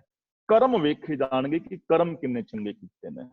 ਇੱਕ ਅਨਪੜ੍ਹ ਬੰਦਾ ਹੈ, ਉਹ ਕਿਸੇ ਦੀ ਹੈਲਪ ਵੀ ਕਰਦਾ ਹੈ, ਉਹ ਸੱਚੀ ਕਿਰਤ ਕਰਦਾ ਹੈ, ਬੇਈਮਾਨੀ ਨਹੀਂ ਕਰਦਾ, ਨਸ਼ਿਆਂ ਆਦਿਕ ਦੀ ਵਰਤੋਂ ਨਹੀਂ ਕਰਦਾ, ਬੜੇ ਪਿਆਰ ਸਤਿਕਾਰ ਦੇ ਨਾਲ ਜੀਂਦਾ ਹੈ, ਵੱਡਿਆਂ ਨੂੰ ਸਤਿਕਾਰ ਦਿੰਦਾ ਹੈ, ਹਮ ਉਮਰ ਨਾਲ ਪਿਆਰ ਕਰਦਾ ਹੈ, ਛੋਟਿਆਂ ਦੇ ਨਾਲ ਸਨੇਹ ਕਰਦਾ ਹੈ, ਅਨਪੜ੍ਹ। ਦੂਜਾ ਬੰਦਾ ਮਾਸਟਰ ਡਿਗਰੀ ਹੈ, ਵੱਡਿਆਂ ਦਾ ਸਤਿਕਾਰ ਨਹੀਂ ਕਰਦਾ, ਹਮ ਉਮਰ ਨਾਲ ਪਿਆਰ ਨਹੀਂ ਕਰਦਾ, ਛੋਟਿਆਂ ਨਾਲ ਸਨੇਹ ਨਹੀਂ ਕਰਦਾ, ਰਿਸ਼ਵਤ ਲੈਂਦਾ ਹੈ, ਸ਼ਰਾਬਾਂ ਪੀਂਦਾ ਹੈ, ਜਾਂ ਨਸ਼ਿਆਂ ਦੀ ਤਸਕਰੀ ਕਰਦਾ ਹੈ, ਤਾਂ ਚੰਗਾ ਕਿਹਨੂੰ ਕਹੋਗੇ, ਪੜ੍ਹੇ ਨੂੰ ਕਿ ਅਨਪੜ੍ਹ ਨੂੰ? ਗੱਲ ਪੜ੍ਹੇ ਅਨਪੜ੍ਹ ਦੀ ਨਹੀਂ ਕਿ ਆਪਣੇ ਅੰਦਰ ਹੀਨ ਭਾਵਨਾ ਪੈਦਾ ਕਰੋ ਕਿ ਯਾਰ ਮੈਂ ਪੜ੍ਹਿਆ ਨਹੀਂ, ਤੇ ਕੋਈ ਆਪਣੇ ਅੰਦਰ ਹੰਕਾਰ ਪੈਦਾ ਕਰੇ ਕਿ ਮੈਂ ਪੜ੍ਹਿਆ ਹਾਂ। ਤਾਂ ਗੁਰੂ ਜੀ ਕਹਿੰਦੇ ਨੇ ਕਰਮ ਦੇਖੋ ਕਿਹਦੇ ਚੰਗੇ ਨੇ। ਇਹਦਾ ਮਤਲਬ ਇਹ ਨਹੀਂ ਕਿ ਪੜ੍ਹਾਈ ਨਾ ਕਰੋ, ਗੱਲ ਇਹ ਹੈ ਕਿ ਕਰਮ ਚੰਗੇ ਕਰੋ, ਸੋਚ ਚੰਗੀ ਰੱਖੋ, ਰੱਬੀ ਰਜ਼ਾ ਦੇ ਅੰਦਰ ਤੁਰੋ। ਮੂੰਹ ਚੱਲੇ ਸੋ ਅੱਗੇ ਮਾਰੀਏ। ਮੂੰਹ ਚੱਲੇ ਦਾ ਮਤਲਬ ਆਪ ਖੁਦਰਾ ਜਿਹੜਾ ਚੱਲਦਾ ਹੈ ਨਾ, ਉਹ ਅੱਗੇ ਮਾਰਿਆ ਜਾਂਦਾ ਹੈ। ਅੱਗੇ ਦਾ ਮਤਲਬ ਇਹ ਨਹੀਂ ਕਿ ਮਰਨ ਤੋਂ ਬਾਅਦ, ਅੱਗੇ ਦਾ ਮਤਲਬ ਆਉਣ ਵਾਲੇ ਟਾਈਮ ਵਿੱਚ। ਜੇ ਹੁਣ ਮੈਂ ਮੂੰਹ ਬੜਬੋਲਾ ਹੋਵਾਂਗਾ, ਆਉਣ ਵਾਲੇ ਟਾਈਮ ਵਿੱਚ ਮੇਰੇ ਰਿਸ਼ਤੇ ਨਾਤੇ ਟੁੱਟ ਜਾਣਗੇ। ਜੇ ਮੈਂ ਆਪਣੇ ਬੌਸ ਦੇ ਨਾਲ ਠੀਕ ਢੰਗ ਨਾਲ ਨਹੀਂ ਵਰਤਦਾ, ਮੈਂ ਨੌਕਰੀ ਤੋਂ ਖਾਰਜ ਹੋ ਜਾਵਾਂਗਾ। ਜੇ ਮੈਂ ਟਾਈਮ ਨਾਲ ਫੈਕਟਰੀ ਵਿੱਚ ਨਹੀਂ ਜਾਂਦਾ ਤੇ ਅੱਗੇ ਮਾਰੀਏ ਦਾ ਮਤਲਬ ਫਿਰ ਮੇਰੀ ਡਿਊਟੀ ਕੱਟੀ ਜਾਏਗੀ।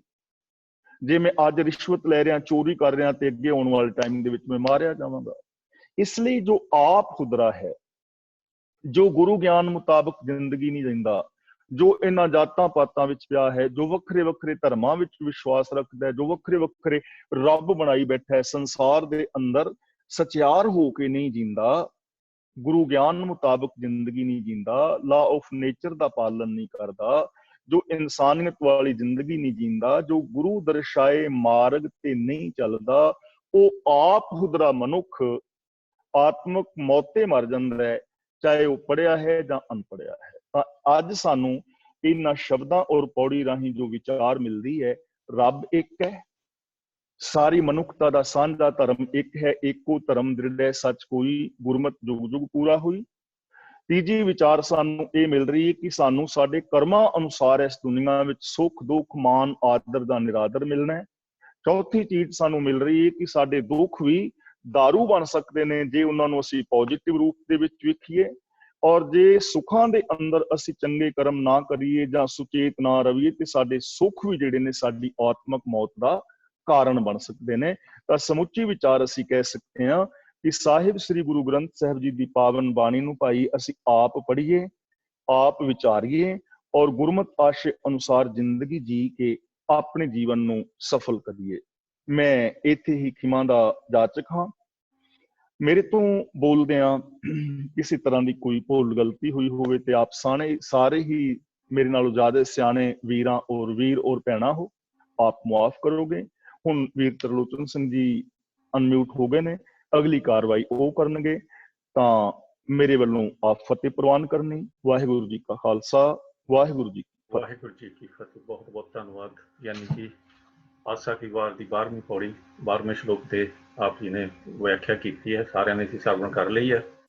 ਦੁਖਦਾਰ ਸੁਖ ਰੋਗ ਭਇਆ, ਜਾ ਸੁਖ ਤਾਮ ਨਾ ਹੋਈ, ਤੂੰ ਕਰਤਾ ਕਰਨਾ ਮੈਂ ਨਾਹੀ, ਚਾਹੋ ਕਰੀ ਨਾ ਹੋਈ। ਇਹਦੀ ਵਿਆਖਿਆ ਆਪ ਜੀ ਨੇ ਬਹੁਤ ਵਧੀਆ ਢੰਗ ਨਾਲ ਕੀਤੀ ਹੈ। ਜਿੱਦਾਂ ਸਾਨੂੰ ਇਹਨਾਂ ਸ਼ਬਦਾਂ ਦੀ ਵਿਆਖਿਆ ਸੁਣਾਈ ਜਾਂਦੀ ਹੈ, ਉਹਦੇ ਮੁਤਾਬਕ ਤਾਂ ਇਦਾਂ ਵੀ ਤੁਸੀਂ ਕਰਨੇ ਵਾਲਾ ਕੁਝ ਹੋ ਰਹੀ ਹੈ, ਕੋਈ ਹੋ ਰਹੀ ਹੈ, ਤੇ ਅਸੀਂ ਸਿਰਫ ਅਰਦਾਸ ਕਰਨੀ ਹੈ ਤੇ ਸਾਰੇ ਕੰਮ ਹੋਣੇ ਅਸੀਂ ਉਡੀਕ ਰਹੇ ਹਾਂ। ਪਰ ਇਹਦੇ ਵਿੱਚ ਤਾਂ ਇਹੀ ਦੱਸਿਆ ਤਾਂ ਇਹ ਗਿਆ ਜੀ, ਜਿੱਦਾਂ ਤੁਸੀਂ ਵਿਆਖਿਆ ਦੇ ਵਿੱਚ ਦੱਸਿਆ ਹੈ ਕਿ ਲਾਅ ਆਫ ਨੇਚਰ ਨੂੰ ਸਮਝ ਕੇ, ਆਪਣੇ ਫਰਜ਼ਾਂ ਨੂੰ ਸਮਝ ਕੇ ਤੁਸੀਂ ਉਹਨਾਂ ਨੂੰ ਪੂਰੇ ਕਰਨ ਦੀ ਕੋਸ਼ਿਸ਼ ਕਰੋ ਤਾਂ ਤੁਹਾਡੇ ਆਪ ਹੀ ਸਾਰੇ ਕੰਮ ਠੀਕ ਹੋ ਜਾਣਗੇ। ਤੇ ਇਹ ਬਹੁਤ ਵਧੀਆ। ਬਾਕੀ ਸਾਰੀ ਜਿੰਨੀ ਵੀ ਵਿਆਖਿਆ ਆਪ ਜੀ ਨੇ ਕੀਤੀ ਹੈ, ਸਾਰਿਆਂ ਨੇ ਸਰਵਣ ਕੀਤੀ, ਬਹੁਤ ਬਹੁਤ ਧੰਨਵਾਦ ਆਪ ਜੀ ਦਾ। ਤੇ ਅੱਜ ਕੁਝ ਨਿਊ ਫੇਸਿਸ ਵੀ ਆਏ ਆ ਸਾਡੇ ਮੂਹਰੇ, ਤੇ ਅਸੀਂ ਉਹਨਾਂ ਦਾ ਵੀ ਧੰਨਵਾਦ ਕਰਦੇ ਹਾਂ। ਜਸ਼ਮੇਰਪੁਰੀ, ਵੈਲਕਮ ਜੀ, ਤੁਸੀਂ ਆਏ ਆ। ਤੇ ਰਵਿੰਦਰ ਮਾਨ ਜੀ, ਰਵਿੰਦਰ ਕੌਰ ਮਾਨ ਸ਼ਾਇਦ ਪਹਿਲੇ ਵੀ ਆਉਂਦੇ ਹੋਊਗੇ, ਪਰ ਮੈਂ ਅੱਜ ਪਹਿਲੀ ਵਾਰ ਉਹਨਾਂ ਨੂੰ ਦੇਖਿਆ ਸੀ। ਤੇ thank you very much for coming, ਹੈ ਨਾ। ਤੁਸੀਂ ਆਓ ਨੈਕਸਟ ਟਾਈਮ ਵੀ, ਤਾਂ ਤੁਸੀਂ ਨਾ ਆਪਣੇ ਵਿਚਾਰ ਵੀ ਦੱਸਿਆ ਕਰੋ ਜੀ, ਤੇ ਅੱਗੇ ਨੂੰ ਵੀ ਆਇਆ ਕਰੋ। ਨੀਨਾ ਜੀ ਵੀ ਫਰਾਈਡੇ ਆਏ ਸੀਗੇ, ਸੈਟਰਡੇ ਨਹੀਂ ਆਏ, ਤਾਂ ਅੱਜ ਆ ਗਏ ਮੁੜ ਕੇ। ਅਸੀਂ ਨਾ ਰਿਕੁਐਸਟ ਕਰਾਂਗੇ ਇੱਦਾਂ ਹੀ ਤੁਸੀਂ ਜੁੜਦੇ ਰਹੋ। ਤੇ ਇੱਕ ਸਾਡੇ ਭਾਈ ਹੈਗੇ ਆ ਨਰਿੰਦਰ ਸਿੰਘ ਬਾਈ ਆ, ਇਹਨਾਂ ਨੂੰ ਅਸੀਂ ਬਹੁਤ ਬਹੁਤ ਵੈਲਕਮ ਕਰਦੇ ਹਾਂ, ਕਿਉਂਕਿ ਇਹ ਅੱਜ ਪਹਿਲੀ ਵਾਰ ਆਏ ਆ ਤੇ ਮੈਨੂੰ ਉਮੀਦ ਹੈ ਵੀ ਨੈਕਸਟ ਟਾਈਮ ਵੀ ਇਹ ਇਸੇ ਤਰ੍ਹਾਂ ਜੁੜੇ ਰਹਿਣਗੇ। ਇੱਕ ਨਾਂ ਹੈਗਾ ਜੀ ਉਸਤਤ ਬੁੱਟਰ, ਉਹਨਾਂ ਨੇ ਆਪਣਾ ਕੈਮਰਾ ਆਨ ਨਹੀਂ ਸੀ ਕੀਤਾ, ਪਰ ਅਸੀਂ ਉਹਨਾਂ ਨੂੰ ਵੀ ਵੈਲਕਮ ਕਰਦੇ ਹਾਂ। ਤੇ ਆਪਣੇ ਗਿਆਨੀ ਅਰਜਨ ਸਿੰਘ ਜੀ, ਉਹ ਵੀ ਆਏ ਆ, ਤੇ ਅਸੀਂ ਸਾਰਿਆਂ ਨੂੰ ਵੈਲਕਮ ਕਰਦੇ ਹਾਂ। ਅਸੀਂ ਹੋਰਾਂ ਨੂੰ ਵੀ ਉਮੀਦ ਕਰਦੇ ਹਾਂ ਕਿ ਹੋਰ ਵੀ ਨਾਲ ਜੁੜਨਗੇ। ਅੱਜ ਕਾਫੀ ਸੰਗਤ ਜੁੜੀ ਹੋਈ, ਤੇ ਬਹੁਤ ਬਹੁਤ ਧੰਨਵਾਦ। ਤੇ ਤੁਸੀਂ ਆਪਣੇ ਕਮੈਂਟ ਜੋ ਵੀ ਦੇਣੇ ਹੋਣ, ਪਲੀਜ਼ ਤੁਸੀਂ ਦਿਓ ਜ਼ਰੂਰ।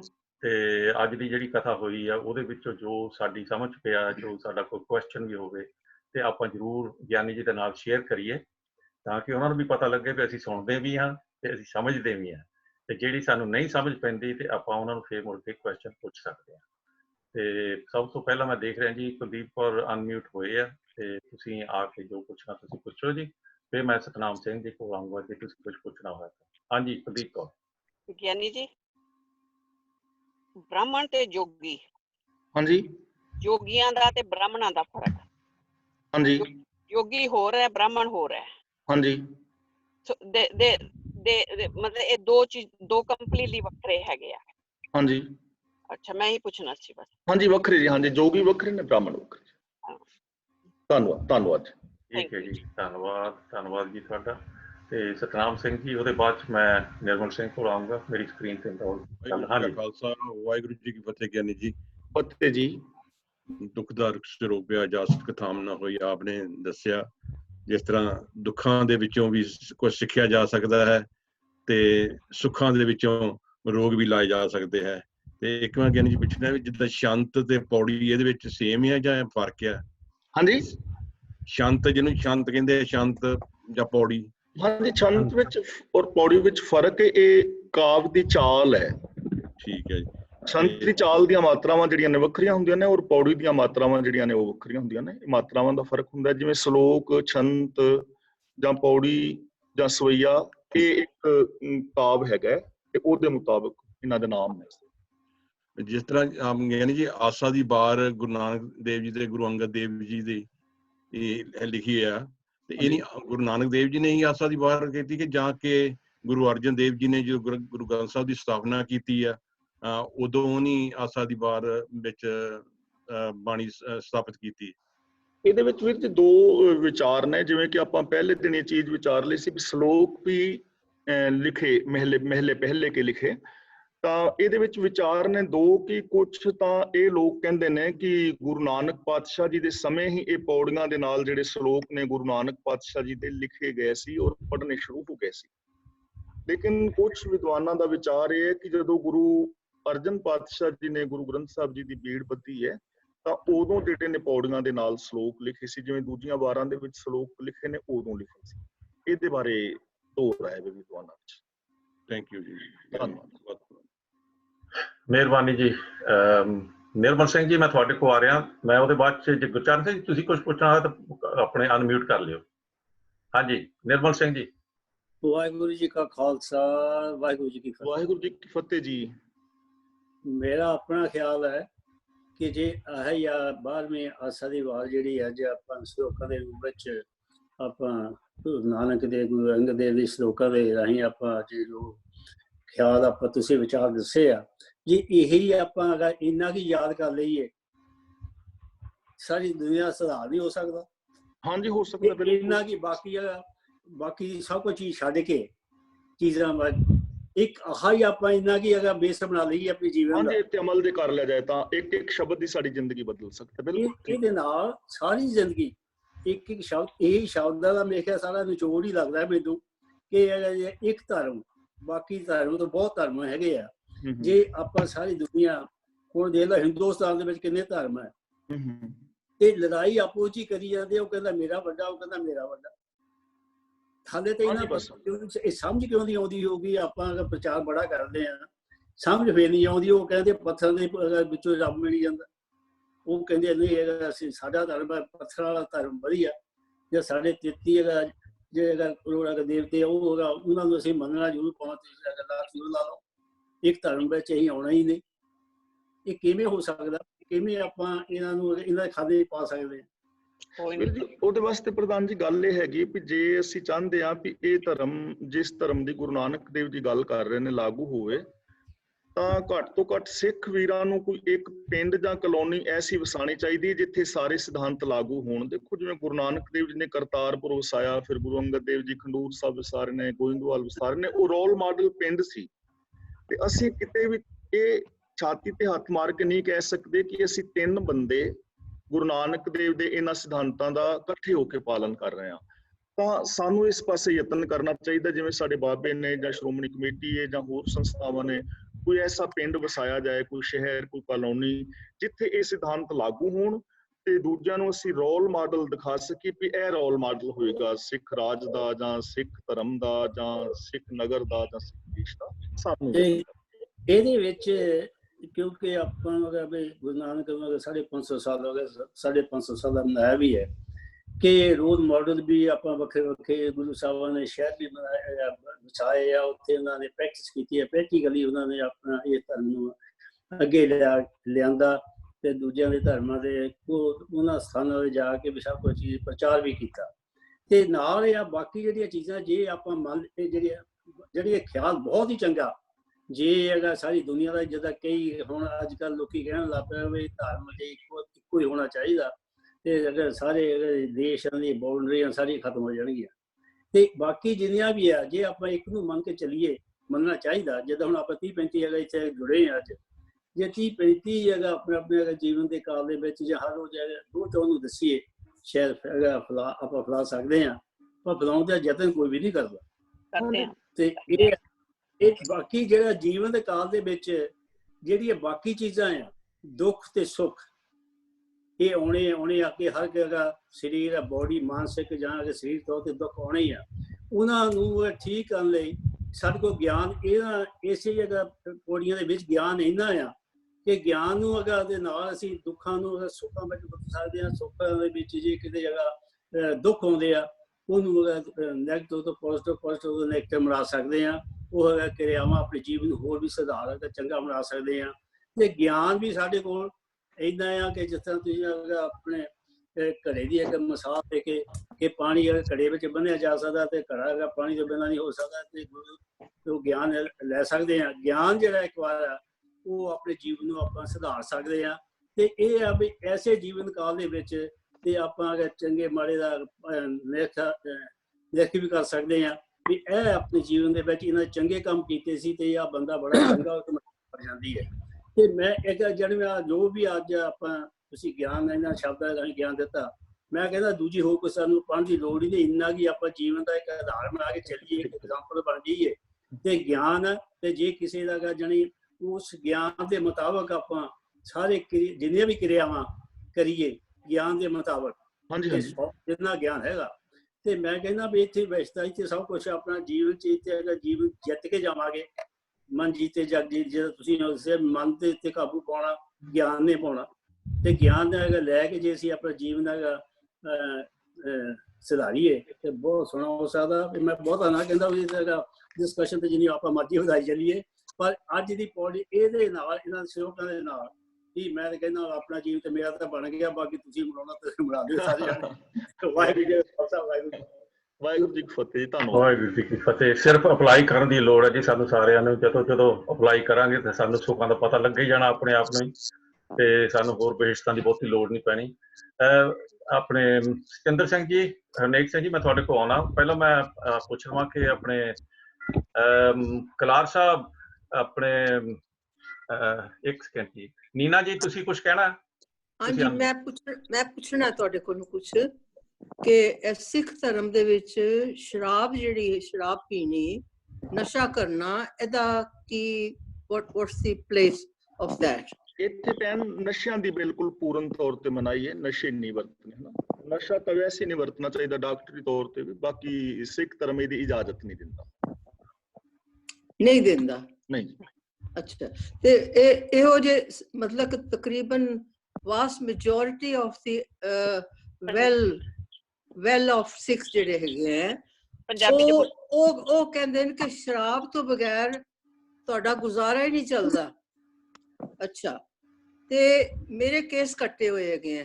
ਹਾਂਜੀ, ਤੇ they would look down on me ਕਿ ਤੂੰ ਸਿੱਖ ਨਹੀਂ ਹੈਗੀ ਤੇ ਆਪ ਸ਼ਰਾਬ ਪੀ ਪੀ ਕੇ ਮੁੱਦੇ ਹੋ ਰਹੇ ਹੈ। ਤੇ ਇਹ ਮੈਨੂੰ ਦੱਸੋ ਕਿ ਮੇਰੇ ਵਾਲ ਕੱਟਣ ਦੇ ਨਾਲ ਕਿਸੇ ਦਾ ਕੋਈ ਹਰਜ ਨਹੀਂ ਹੋ ਰਿਹਾ, ਤੇ ਲੋਕਾਂ ਦੇ ਸ਼ਰਾਬ ਪੀ ਕੇ ਮੁੱਦੇ ਹੋਣ ਦੇ ਨਾਲ ਉਹਨਾਂ ਦੀ ਫੈਮਿਲੀਜ਼ ਤੇ ਇਫੈਕਟ ਹੋ ਰਿਹਾ ਹੈ, ਉਹਨਾਂ ਦੇ ਫਾਈਨੈਂਸਿਸ ਤੇ ਇਫੈਕਟ ਹੋ ਰਿਹਾ ਹੈ। ਤੇ ਤੁਸੀਂ ਮੈਨੂੰ ਇਸ ਚੀਜ਼ ਦੇ ਥੋੜਾ ਵਿਚਾਰ ਦਿਓ। ਇਹ ਦੇਖੋ ਭੈਣ, ਨਸ਼ਿਆਂ ਦੀ ਤੇ ਮੈਂ ਕਹਿ ਹੀ ਰਿਹਾ ਵੀ ਨਸ਼ਿਆਂ ਦੀ ਵਰਤੋਂ ਜਿਹੜੀ ਨਾ ਨਹੀਂ ਕਰਨੀ ਚਾਹੀਦੀ। ਬਾਕੀ ਹੁਣ ਤੁਸੀਂ ਸਿੱਖ ਧਰਮ ਕੇਸਾਂ ਦੀ ਮਹਾਨਤਾ ਸਾਨੂੰ ਦਰਸਾਉਂਦਾ, ਔਰ ਉਹਦੇ ਵਾਸਤੇ ਇਹ ਨਹੀਂ ਕਿ ਕੇਸ ਰੱਖਣ ਦੇ ਨਾਲ ਤੁਸੀਂ ਧਰਮੀ ਹੋ ਜਾਂਦੇ ਹੋ। ਇਹ ਗੱਲ ਨਹੀਂ ਹੈਗੀ ਵੀ ਕੇਸ ਨਾ ਕੱਟਣ ਨਾਲ ਤੁਸੀਂ ਧਰਮੀ ਨਹੀਂ ਰਹਿ ਗਏ, ਇਹ ਗੱਲ ਨਹੀਂ ਹੈ। ਧਰਮ, ਜਿਵੇਂ ਅਸੀਂ ਕਿਹਾ ਵੀ ਧਰਮ ਹੈਗਾ ਸੱਚ ਨੂੰ ਆਧਾਰ ਬਣਾ ਕੇ ਮਨੁੱਖੀ ਫਰਜ਼ਾਂ ਨੂੰ ਪੂਰੇ ਕਰਨਾ ਔਰ ਲਾ ਆਫ ਨੇਚਰ ਮੁਤਾਬਕ ਚੱਲਣਾ। ਜੇ ਅਸੀਂ ਕੇਸ ਰੱਖਦੇ ਹਾਂ ਤਾਂ ਉਹਦਾ ਭਾਵ ਇਹ ਹੈਗਾ ਕਿ ਅਸੀਂ ਨੇਚਰ ਦੇ ਲਾ ਦੇ ਨਾਲ ਚੱਲ ਰਹੇ ਹਾਂ। ਬਾਕੀ ਉਹ ਤੁਸੀਂ ਕਟਾਏ ਨੇ ਤਾਂ ਤੁਹਾਡੀ ਆਪਣੀ ਮਰਜ਼ੀ ਹੈ। ਥੈਂਕ ਯੂ ਜੀ, ਤੁਹਾਡਾ ਬਹੁਤ ਬਹੁਤ ਕੁਐਸਚਨ ਦਾ ਵੀ ਹਰ ਇੱਕ ਦੀ ਆਪਣੀ ਆਪਣੀ ਚੋਇਸ ਹੈਗੀ ਜੀ। ਜਿੱਦਾਂ ਕਿਸੇ ਨੂੰ ਚੰਗਾ ਲੱਗਦਾ ਉਹ ਕਰੀ ਜਾਂਦੇ ਆ, ਤੇ ਬਾਕੀ ਜੋ ਧਰਮ ਦੇ ਵਿੱਚ ਹੈਗਾ ਗਿਆਨ ਜੀ ਨੇ ਦੱਸੇ ਦਿੱਤਾ ਕੀ ਐਕਸੈਪਟਡ ਹੈ ਕੀ ਨਹੀਂ ਐਕਸੈਪਟਡ। ਨਿਰਮਲ ਸਿੰਘ ਜੀ ਕਲਾਰ, ਤੁਸੀਂ ਹਾਂਜੀ ਤੁਸੀਂ ਕੋਈ ਗੱਲ ਕਰ ਲਓ। ਦੇਖੋ ਜੀ, ਇਹ ਮੇਰੇ ਤਾਂ ਹਿਸਾਬ ਨਾਲ ਇਹ ਆ ਜਿੱਦਾਂ ਕਹਿੰਦੇ ਬੁੱਲੇ ਸ਼ਾਹ ਦਾ ਕਿ ਪਾਉਣਾ ਇਧਰੋਂ ਪੱਟਾਂ ਤੇ ਇਧਰ ਲਾਉਣਾ, ਦਿਲ ਤੇ ਆਪਦਾ ਹੀ ਆਪ ਨੂੰ ਪੈਂਦਾ ਸਮਝਾਉਣਾ। ਤੁਸੀਂ ਚੰਗੀ ਗੱਲ ਕਰੋ ਤੇ ਹਰ ਇੱਕ ਨੇ ਚੰਗੇ ਹੀ ਕਹਿਣਾ, ਜੇ ਮਾੜੀ ਕਰੋ ਤੇ ਹਰ ਇੱਕ ਨੇ ਮਾੜੇ ਹੀ ਕਹਿਣਾ। ਜੇ ਤੁਸੀਂ ਮੂੰਹ ਤੇ ਹਾਂ ਹੁਣ ਕਹਿਤਾ ਜੀ ਬਹੁਤ ਚੰਗਾ ਜੀ ਬਹੁਤ ਚੰਗਾ, ਤੇ ਮਗਰੋਂ ਪਿੱਠ ਪਿੱਛੇ ਗਾਲਾਂ ਕੱਢਣੀਆਂ ਤੇ ਫਲਾਨੇ ਕਰਨਾ, ਜੇ ਉਹ ਕਹਿਣਾ ਇਹ ਬੰਦਾ ਹੀ ਚੰਗਾ ਨਹੀਂ ਸੀ, ਉਹਦੇ ਵੱਲੋਂ ਤੇ ਚੁੱਪ ਹੀ ਕਰ ਲਓ ਤਾਂ ਵਧੀਆ ਆ। ਹਾਂਜੀ ਹਾਂ। ਤੇ ਜੇਕਰ ਸੁਣ ਕੇ ਤੁਸੀਂ ਦਿਲ 'ਚ ਵਸਾਉਣਾ ਕੁਛ ਨਹੀਂਗਾ ਤੇ ਫੇਰ ਉਹਦਾ ਮਤਲਬ ਤੇ ਇਹੀ ਆ, ਪੜ ਗੱਡੀਆਂ ਲੱਦੀ ਜਾਵੋ, ਜਿੰਨਾ ਮਰਜ਼ੀ ਪੜ੍ਹਾਈ ਕਰ ਲਓ, ਜੋ ਮਰਜ਼ੀ ਦਿਲ 'ਚ ਵਸਾਉਣਾ ਨਹੀਂ ਕੁਛ, ਤੇ ਉਹਦਾ ਫਾਇਦਾ ਵੀ ਕੀ ਆ। ਸਹੀ ਗੱਲ ਹੈ ਜੀ, ਸਹੀ ਗੱਲ ਹੈ ਜੀ। ਪ੍ਰੈਕਟੀਕਲ ਲਾਈਫ ਦੀ ਗੱਲ ਕਰ ਰਹੇ ਆ। ਥੈਂਕ ਯੂ ਜੀ। ਹਾਂਜੀ ਹਾਂ, ਪ੍ਰੈਕਟੀਕਲ ਲਾਈਫ ਹੋਣਾ ਜ਼ਰੂਰੀ। ਬਿਲਕੁਲ। ਹਾਂਜੀ, ਸਤਿੰਦਰ ਸਿੰਘ ਜੀ, ਉਹਦੇ ਬਾਅਦ ਮੈਂ ਆਪਣੇ ਹਰਨੇਕ ਸਿੰਘ ਕਲਾਰ ਕੋ ਆਊਂਗਾ। ਹਾਂਜੀ ਸਤਿੰਦਰ ਸਿੰਘ ਜੀ। ਵਾਹਿਗੁਰੂ ਜੀ ਕਾ ਖਾਲਸਾ, ਵਾਹਿਗੁਰੂ ਜੀ ਕੀ ਫਤਿਹ। ਬਸਰ ਜੀ, ਫਤਿਹ ਵੀਰ ਜੀ। ਸਰ ਜੀ, ਇੱਕ ਇਹ ਵਰਡ ਆਇਆ ਹੈ ਆਤਮਾ ਵਾਸੁਦੇਵਸਯ। ਹਾਂਜੀ, ਇਹਦਾ ਕੀ ਮਤਲਬ ਹੈ ਭਾਈ ਸਾਹਿਬ ਜੀ? ਵਾਸੁਦੇਵਸਯ ਦਾ ਕੀ ਮਤਲਬ? ਇਹ ਵਾਸੁਦੇਵ ਕ੍ਰਿਸ਼ਨਾ ਦੇ ਫਾਦਰ ਦਾ ਨਾਮ ਵਾਸੁਦੇਵ ਦਾ ਨਹੀਂ? ਨਹੀਂ, ਇੱਥੇ ਕ੍ਰਿਸ਼ਨਨ ਸ਼ਬਦ ਵੀ ਰੱਬ ਵਾਸਤੇ ਵੀ ਤੇ ਵਾਸੁਦੇਵਸਯ ਵੀ ਰੱਬ ਵਾਸਤੇ ਵਰਤਿਆ।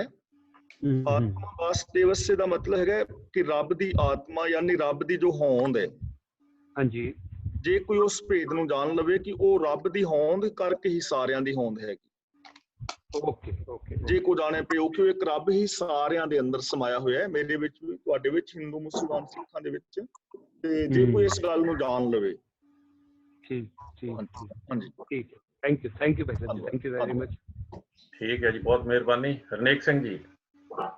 ਵਾਹਿਗੁਰੂ ਜੀ ਕਾ ਖਾਲਸਾ, ਵਾਹਿਗੁਰੂ ਜੀ ਕੀ ਫਤਿਹ। ਗਿਆਨੀ ਜੀ, ਫਤਿਹ ਜੀ। ਇੱਕ ਪੁਆਇੰਟ ਤਾਂ ਆਪਣਾ ਜਿਹੜਾ ਹੁਣੀ ਨੀਨਾ ਜੀ ਹੁਣੀ ਰੱਖਿਆ ਹੈਗਾ ਆਪਣੇ ਮਿਸ ਬੰਬੇ ਵਾਲਿਆਂ ਨੇ ਕਿ ਸ਼ਰਾਬ ਬਾਰੇ, ਇੱਕ ਮੈਨੂੰ ਦੱਸਿਓ ਸਿੱਖ ਧਰਮ ਦੇ ਵਿੱਚ ਜਿਹੜਾ ਅਸੀਂ ਜਿੰਨੀ ਵਾਰੀ ਸੁਣਿਆ ਕਿ ਸਿਗਰਟ ਪੀਣੀ ਜਾਂ ਤੰਬਾਕੂ ਕਰਨਾ ਯੂਜ਼ ਕਰਨਾ ਇਹ ਲਿਖਿਆ ਆ, ਮਨਾ ਆ, ਠੀਕ ਹੈ ਜੀ, ਪਰ ਕਿਸੇ ਹਾਲੇ ਕੋਈ ਪੜ੍ਹਨ ਦੇ ਵਿੱਚ ਇਹ ਨਹੀਂ ਆਇਆ ਕਿ ਸ਼ਰਾਬ ਦੀ ਵਰਤੋਂ ਕਰਨੀ ਆ ਉਹ ਮਨਾ ਆ ਕਿ ਨਹੀਂ। ਇੱਕ ਤਾਂ ਇਹ ਪੁਆਇੰਟ ਮੈਨੂੰ ਕਲੀਅਰ ਕਰ। ਦੂਜੀ ਗੱਲ, ਜਿਹੜੀ ਸ਼ਰਾਬ ਹੈਗੀ ਆ ਉਹਦੇ ਚ ਕਿਸੇ ਦੀ ਜਾਨ ਨਹੀਂ ਜਾਂਦੀ, ਠੀਕ ਹੈ ਜੀ। ਇਹ ਆਪਣੇ ਧਰਮ ਦੇ ਵਿੱਚ ਜਿਹੜੇ ਅੰਮ੍ਰਿਤ ਛਕੇ, ਇੱਕ ਨੇ ਮੈਂ ਅੱਗੇ ਵੀ ਕੁਐਸਚਨ ਰੱਖਿਆ ਵੀ ਸਾਡੇ ਕਜ਼ਨ ਨੂੰ ਮੀਟ ਖਾਂਦੇ ਆ ਲੇਕਿਨ ਉਹ ਸ਼ਰਾਬ ਨਹੀਂ ਪੀਂਦਾ ਤੇ ਉਹਨੇ ਅੰਮ੍ਰਿਤ ਛਕਿਆ ਆ।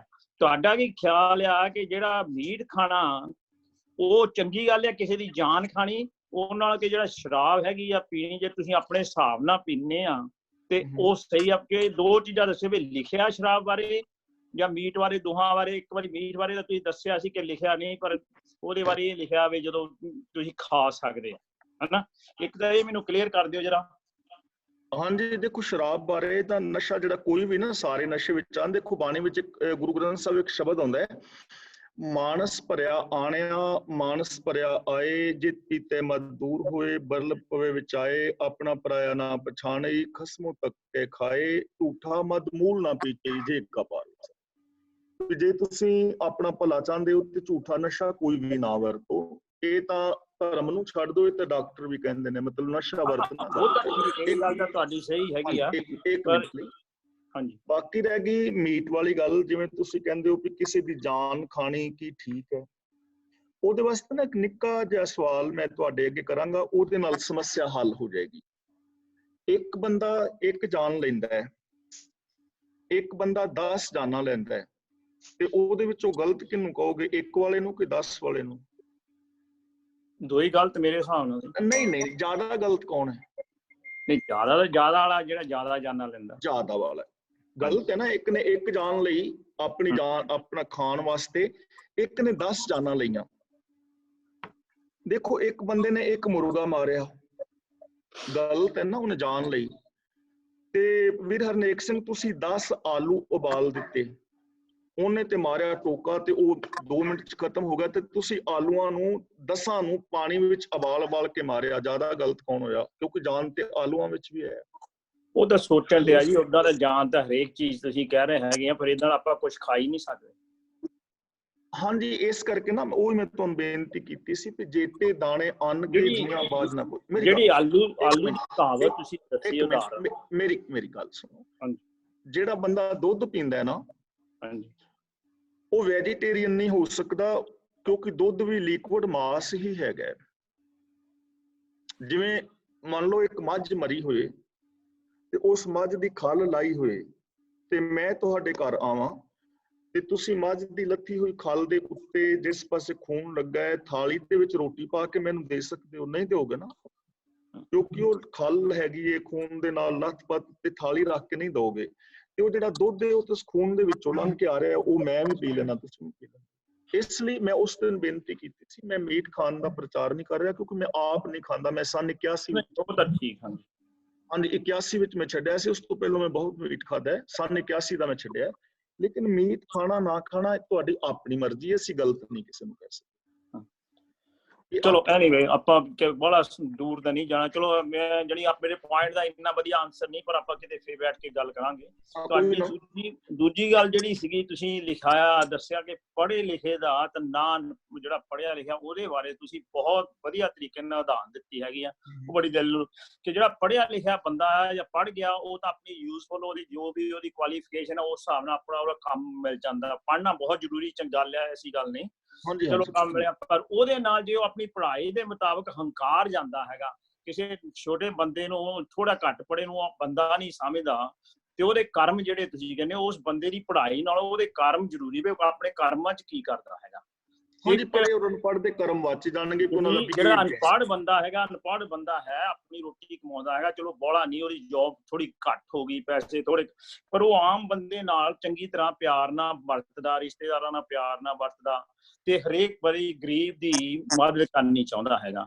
ਤੇ ਉਹ ਬਹੁਤ ਵਧੀਆ ਜਗ੍ਹਾ ਤੁਸੀਂ ਸਮਝਾਇਆ ਬੜੇ ਵਧੀਆ ਤਰੀਕੇ ਨਾਲ ਕਿ ਅਨਪੜ੍ਹ ਦਾ ਤੇ ਪੜ੍ਹੇ ਦਾ ਬਹੁਤ ਫਰਕ ਨਹੀਂ। ਜੇ ਤੁਸੀਂ ਅਨਪੜ੍ਹ ਬੰਦਾ ਸਹੀ ਤਰੀਕੇ ਨਾਲ ਹਰੇਕ ਨਾਲ ਟਰੀਟ ਕਰਦਾ ਹੈਗਾ। ਉਹ ਬਹੁਤ ਵਧੀਆ। Thank you very much. Thank you so much. ਮਿਹਰਬਾਨੀ ਜੀ।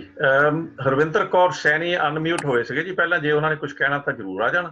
ਤੇ ਦਵਿੰਦਰ ਸਿੰਘ ਤੂਰ ਤੁਸੀਂ ਕੁਝ ਕਹਿਣਾ ਤਾਂ ਤੁਸੀਂ ਵੀ, ਤੇ ਮੈਂ ਗੁਰਮੁਖ ਸਿੰਘ ਕਹਾਂਗਾ, ਅਸੀਂ ਫਾਈਨਲੀ ਫਿਨਿਸ਼ ਕਰਕੇ ਆਪਾਂ ਚੱਲਾਂਗੇ। ਹਾਂਜੀ ਹਾਂਜੀ ਗਿਆਨੀ ਜੀ, ਵਾਹਿਗੁਰੂ ਜੀ ਕਾ ਖਾਲਸਾ, ਵਾਹਿਗੁਰੂ ਜੀ ਕੀ ਫਤਿਹ। ਜੀ ਆਪ ਜੀ ਨੇ ਇਸ ਪੌੜੀ ਦੀ ਵਿਆਖਿਆ ਤਰਤੀਬ ਬਾਰੇ ਇੰਨੀ ਕੀਤੀ ਹੈ ਕਿ ਸਾਰੀ ਦੀ ਸਾਰੀ ਸਮਝ ਆ ਗਿਆ, ਪਰ ਕੋਸ਼ਿਸ਼ ਸਾਡੀ ਹੈ ਇਹਨੂੰ ਇੰਪਲੀਮੈਂਟ ਕਿਵੇਂ ਕਰਨਾ। ਇੱਕ 2 ਸੈਕਿੰਡ ਦੀ ਇੱਕ ਹੋਰ ਹੈ ਵੀ ਸਿਰਫ ਇਸ ਗੱਲ ਨੂੰ ਕਲੈਰੀਫਾਈ ਕਰਨਾ ਹੈ, ਰੱਬ ਦੀ ਕਚਹਿਰੀ, ਰੱਬ ਦੀ ਦਰਗਾਹ ਕੀ ਹੈ, ਇਹ ਕਿੱਥੇ ਹੈ? ਦੇਖੋ, ਰੱਬ ਦੀ ਦਰਗਾਹ, ਆ ਸਾਰਾ ਸੰਸਾਰ ਹੀ ਰੱਬ ਦੀ ਦਰਗਾਹ ਹੈ, ਕਿਉਂਕਿ ਬਾਣੀ ਵਿੱਚ ਗੁਰੂ ਜੀ ਕਹਿੰਦੇ ਨੇ ਇਹ ਜਗ ਸੱਚੀ ਕੀ ਹੈ ਕੋਠੜੀ। ਕਚਹਿਰੀ ਦਾ ਔਰ ਦਰਗਾਹ ਦਾ ਮਤਲਬ ਹੈ ਕਿ ਜਿੱਥੇ ਸੱਚ ਦੇ ਬੇਸ ਦੇ ਉੱਤੇ ਫੈਸਲੇ ਕੀਤੇ ਜਾਣਗੇ। ਜਿਵੇਂ ਮੈਂ ਤੁਸੀਂ ਸਾਰੇ ਵੀਰ ਭੈਣਾਂ ਗੱਲਬਾਤ ਕਰਦੇ ਆ ਤੇ ਯੂਨੀਵਰਸਲ ਟਰੁੱਥ ਨੂੰ ਬੇਸ ਬਣਾ ਕੇ ਗੱਲ ਕੀਤੀ ਜਾਏ, ਉੱਥੇ ਕੌਣ ਪੂਰਾ ਉਤਰੇਗਾ? ਉਹ ਹੀ ਰੱਬ ਦੀ ਦਰਗਾਹ ਹੈ, ਯਾਨੀ ਸੱਚ ਹੀ ਰੱਬ ਦੀ ਦਰਗਾਹ ਹੈ। ਜੇ ਤੁਸੀਂ ਸੱਚ ਦੇ ਉੱਤੇ ਪੂਰੇ ਉਤਰਦੇ ਹੋ ਤਾਂ ਤੁਸੀਂ ਰੱਬ ਦੀ ਦਰਗਾਹ ਵਿੱਚ ਮਨਜ਼ੂਰ ਹੋ। ਜੇ ਸੱਚ ਦੇ ਉੱਤੇ ਪੂਰਾ ਤੁਹਾਡਾ ਜੀਵਨ ਨਹੀਂ ਉਤਰਿਆ ਤੇ ਤੁਸੀਂ ਰੱਬ ਦੀ ਦਰਗਾਹ ਵਿੱਚ ਮਨਜ਼ੂਰ ਹੋ। ਧੰਨਵਾਦ। ਧੰਨਵਾਦ। ਧੰਨਵਾਦ ਜੀ। ਹਰਵਿੰਦਰ ਕੌਰ ਸੈਣੀ, ਹਾਂਜੀ ਤੁਸੀਂ ਅਨਮਿਊਟ ਹੈ। ਵਾਹਿਗੁਰੂ ਜੀ ਕਾ ਖਾਲਸਾ, ਵਾਹਿਗੁਰੂ ਜੀ ਕੀ ਫਤਿਹ। ਗਿਆਨੀ ਜੀ ਫਤਿਹ ਮੇਰੀ ਭੈਣ। ਹਾਂਜੀ, ਤੁਹਾਡੀ ਕਥਾ ਬਹੁਤ ਸੋਹਣੀ ਆ, ਬਹੁਤ ਕੁਝ ਸਿੱਖਿਆ। ਤੇ ਮੈਂ ਇੱਕ ਪੁੱਛਣਾ ਸੀਗਾ, ਜਿਹੜਾ ਤੁਸੀਂ ਸ਼ਬਦਮ ਦਾ ਮਤਲਬ ਦੱਸਿਆ ਸੀ, ਧਰਮ ਕਿਹਾ ਸੀ ਤੁਸੀਂ? ਹਾਂਜੀ ਧਰਮ, ਹਾਂਜੀ ਸ਼ਬਦਮ ਦਾ ਮਤਲਬ ਧਰਮ। ਓਕੇ ਜੀ, ਓਕੇ, ਬਸ ਇਹ ਪੁੱਛਣਾ ਸੀ ਮੈਂ। ਹਾਂਜੀ ਥੈਂਕ ਯੂ, ਮਿਹਰਬਾਨੀ ਜੀ। ਥੈਂਕ ਯੂ ਜੀ। ਗੁਰਮੁਖ ਸਿੰਘ ਜੀ ਤੁਸੀਂ ਇੱਕ ਸਕਿੰਟ ਜੀ। ਕੁਲਦੀਪ ਕੌਰ, ਹਾਂਜੀ ਤੁਸੀਂ ਕੁਝ ਕਹਿਣਾ? ਗਿਆਨੀ ਜੀ ਮੈਨੂੰ ਥੋੜਾ ਜਿਹਾ ਇਹ ਕਲੈਰੀਫਿਕੇਸ਼ਨ ਕਰਿਓ ਕਿ ਜਿਹੜੇ ਯੋਗੀ ਆ, ਇਹਨਾਂ ਨੂੰ ਬ੍ਰਾਹਮਣਾਂ ਨੇ ਆਪਣੀ ਜਾਤੀ ਦੇ ਵਿੱਚ ਕਿਉਂ ਨਹੀਂ ਪਾਇਆ? ਯੋਗੀਆਂ ਦਾ ਧਰਮ ਹੀ ਵੱਖਰਾ ਹੈ। ਜਿਸ ਤਰ੍ਹਾਂ ਨਾ ਉਹਨਾਂ ਦਾ ਜਿਹੜਾ ਰਹਿਣ ਸਹਿਣ ਵੱਖਰਾ ਹੈ, ਉਹ ਆਪਣਾ ਇੱਕ ਤਾਂ ਯੋਗ ਧਾਰਨ ਕਰਦੇ ਨੇ, ਦੁਨੀਆ ਨੂੰ ਛੱਡਦੇ ਨੇ, ਫਿਰ ਉਹ ਸਮਾਧੀਆਂ ਵਗੈਰਾ ਲਗਾਉਂਦੇ ਨੇ। ਤੇ ਬ੍ਰਾਹਮਣ ਦਾ ਜਿਹੜਾ ਧਰਮ ਹੈਗਾ, ਉਹ ਕਹਿੰਦਾ ਵੀ ਵਿਦਿਆ ਪੜ੍ਹਨੀ, ਪੜਾਉਣੀ, ਦਾਨ ਦੇਣਾ ਔਰ ਲੈਣਾ, ਯੱਗ ਕਰਨੇ ਤੇ ਕਰਾਣੇ। ਇਹਨਾਂ ਦੇ ਕੰਮ ਹੀ ਦੋਵਾਂ ਦੇ ਡਿਫਰੈਂਟ ਨੇ। ਓਕੇ, ਹੁਣ ਕਲੈਰੀਫਿਕੇਟ ਹੋ ਗਿਆ। ਥੈਂਕ ਯੂ ਜੀ। ਧੰਨਵਾਦ। ਥੈਂਕ ਯੂ ਜੀ। ਹਾਂਜੀ ਗੁਰਮੁਖ ਸਿੰਘ ਜੀ। ਹਾਂਜੀ, ਵਾਹਿਗੁਰੂ ਜੀ ਕਾ ਖਾਲਸਾ, ਵਾਹਿਗੁਰੂ ਫਤਿਹ ਜੀ। ਧੰਨਵਾਦ ਜੀ। ਹਾਂਜੀ, ਆਪਣੇ ਹਰੇਕ ਤਰ੍ਹਾਂ ਜਿੱਦਾਂ ਬਹੁਤ ਵਧੀਆ ਕਥਾ ਜੀ। ਮੇਰਾ ਜੀ ਇੱਕ ਕੁਐਸਚਨ ਸੀਗਾ ਜੀ, ਵੀ ਜਿਹੜਾ ਤੁਸੀਂ ਧਰਮ ਦਾ ਡੈਫੀਨੇਸ਼ਨ ਦਿੱਤਾ ਹੈ ਜੀ, ਹਾਂਜੀ, ਧਰਮ ਦਾ ਡੈਫੀਨੇਸ਼ਨ ਵੀ ਜਿਹੜੀਆਂ ਆਪਣੀਆਂ ਜ਼ਿੰਮੇਵਾਰੀਆਂ ਆ, ਹਾਂਜੀ, ਆਪਣੇ ਮਾਪੇ ਤੌਰ ਤੇ, ਭੈਣ ਭਰਾ ਤੌਰ ਤੇ, ਜਿੱਦਾਂ ਵੀ ਹੈਗੀਆਂ, ਵੀ ਸਾਡੇ ਗੁਰੂ ਨਾਨਕ ਦੇਵ ਜੀ ਨੇ ਜਿਹੜਾ ਦਿੱਤਾ ਹੈ ਵੀ ਧਰਮ ਦਾ ਡੈਫੀਨੇਸ਼ਨ ਇਹੀ ਆ ਜੀ।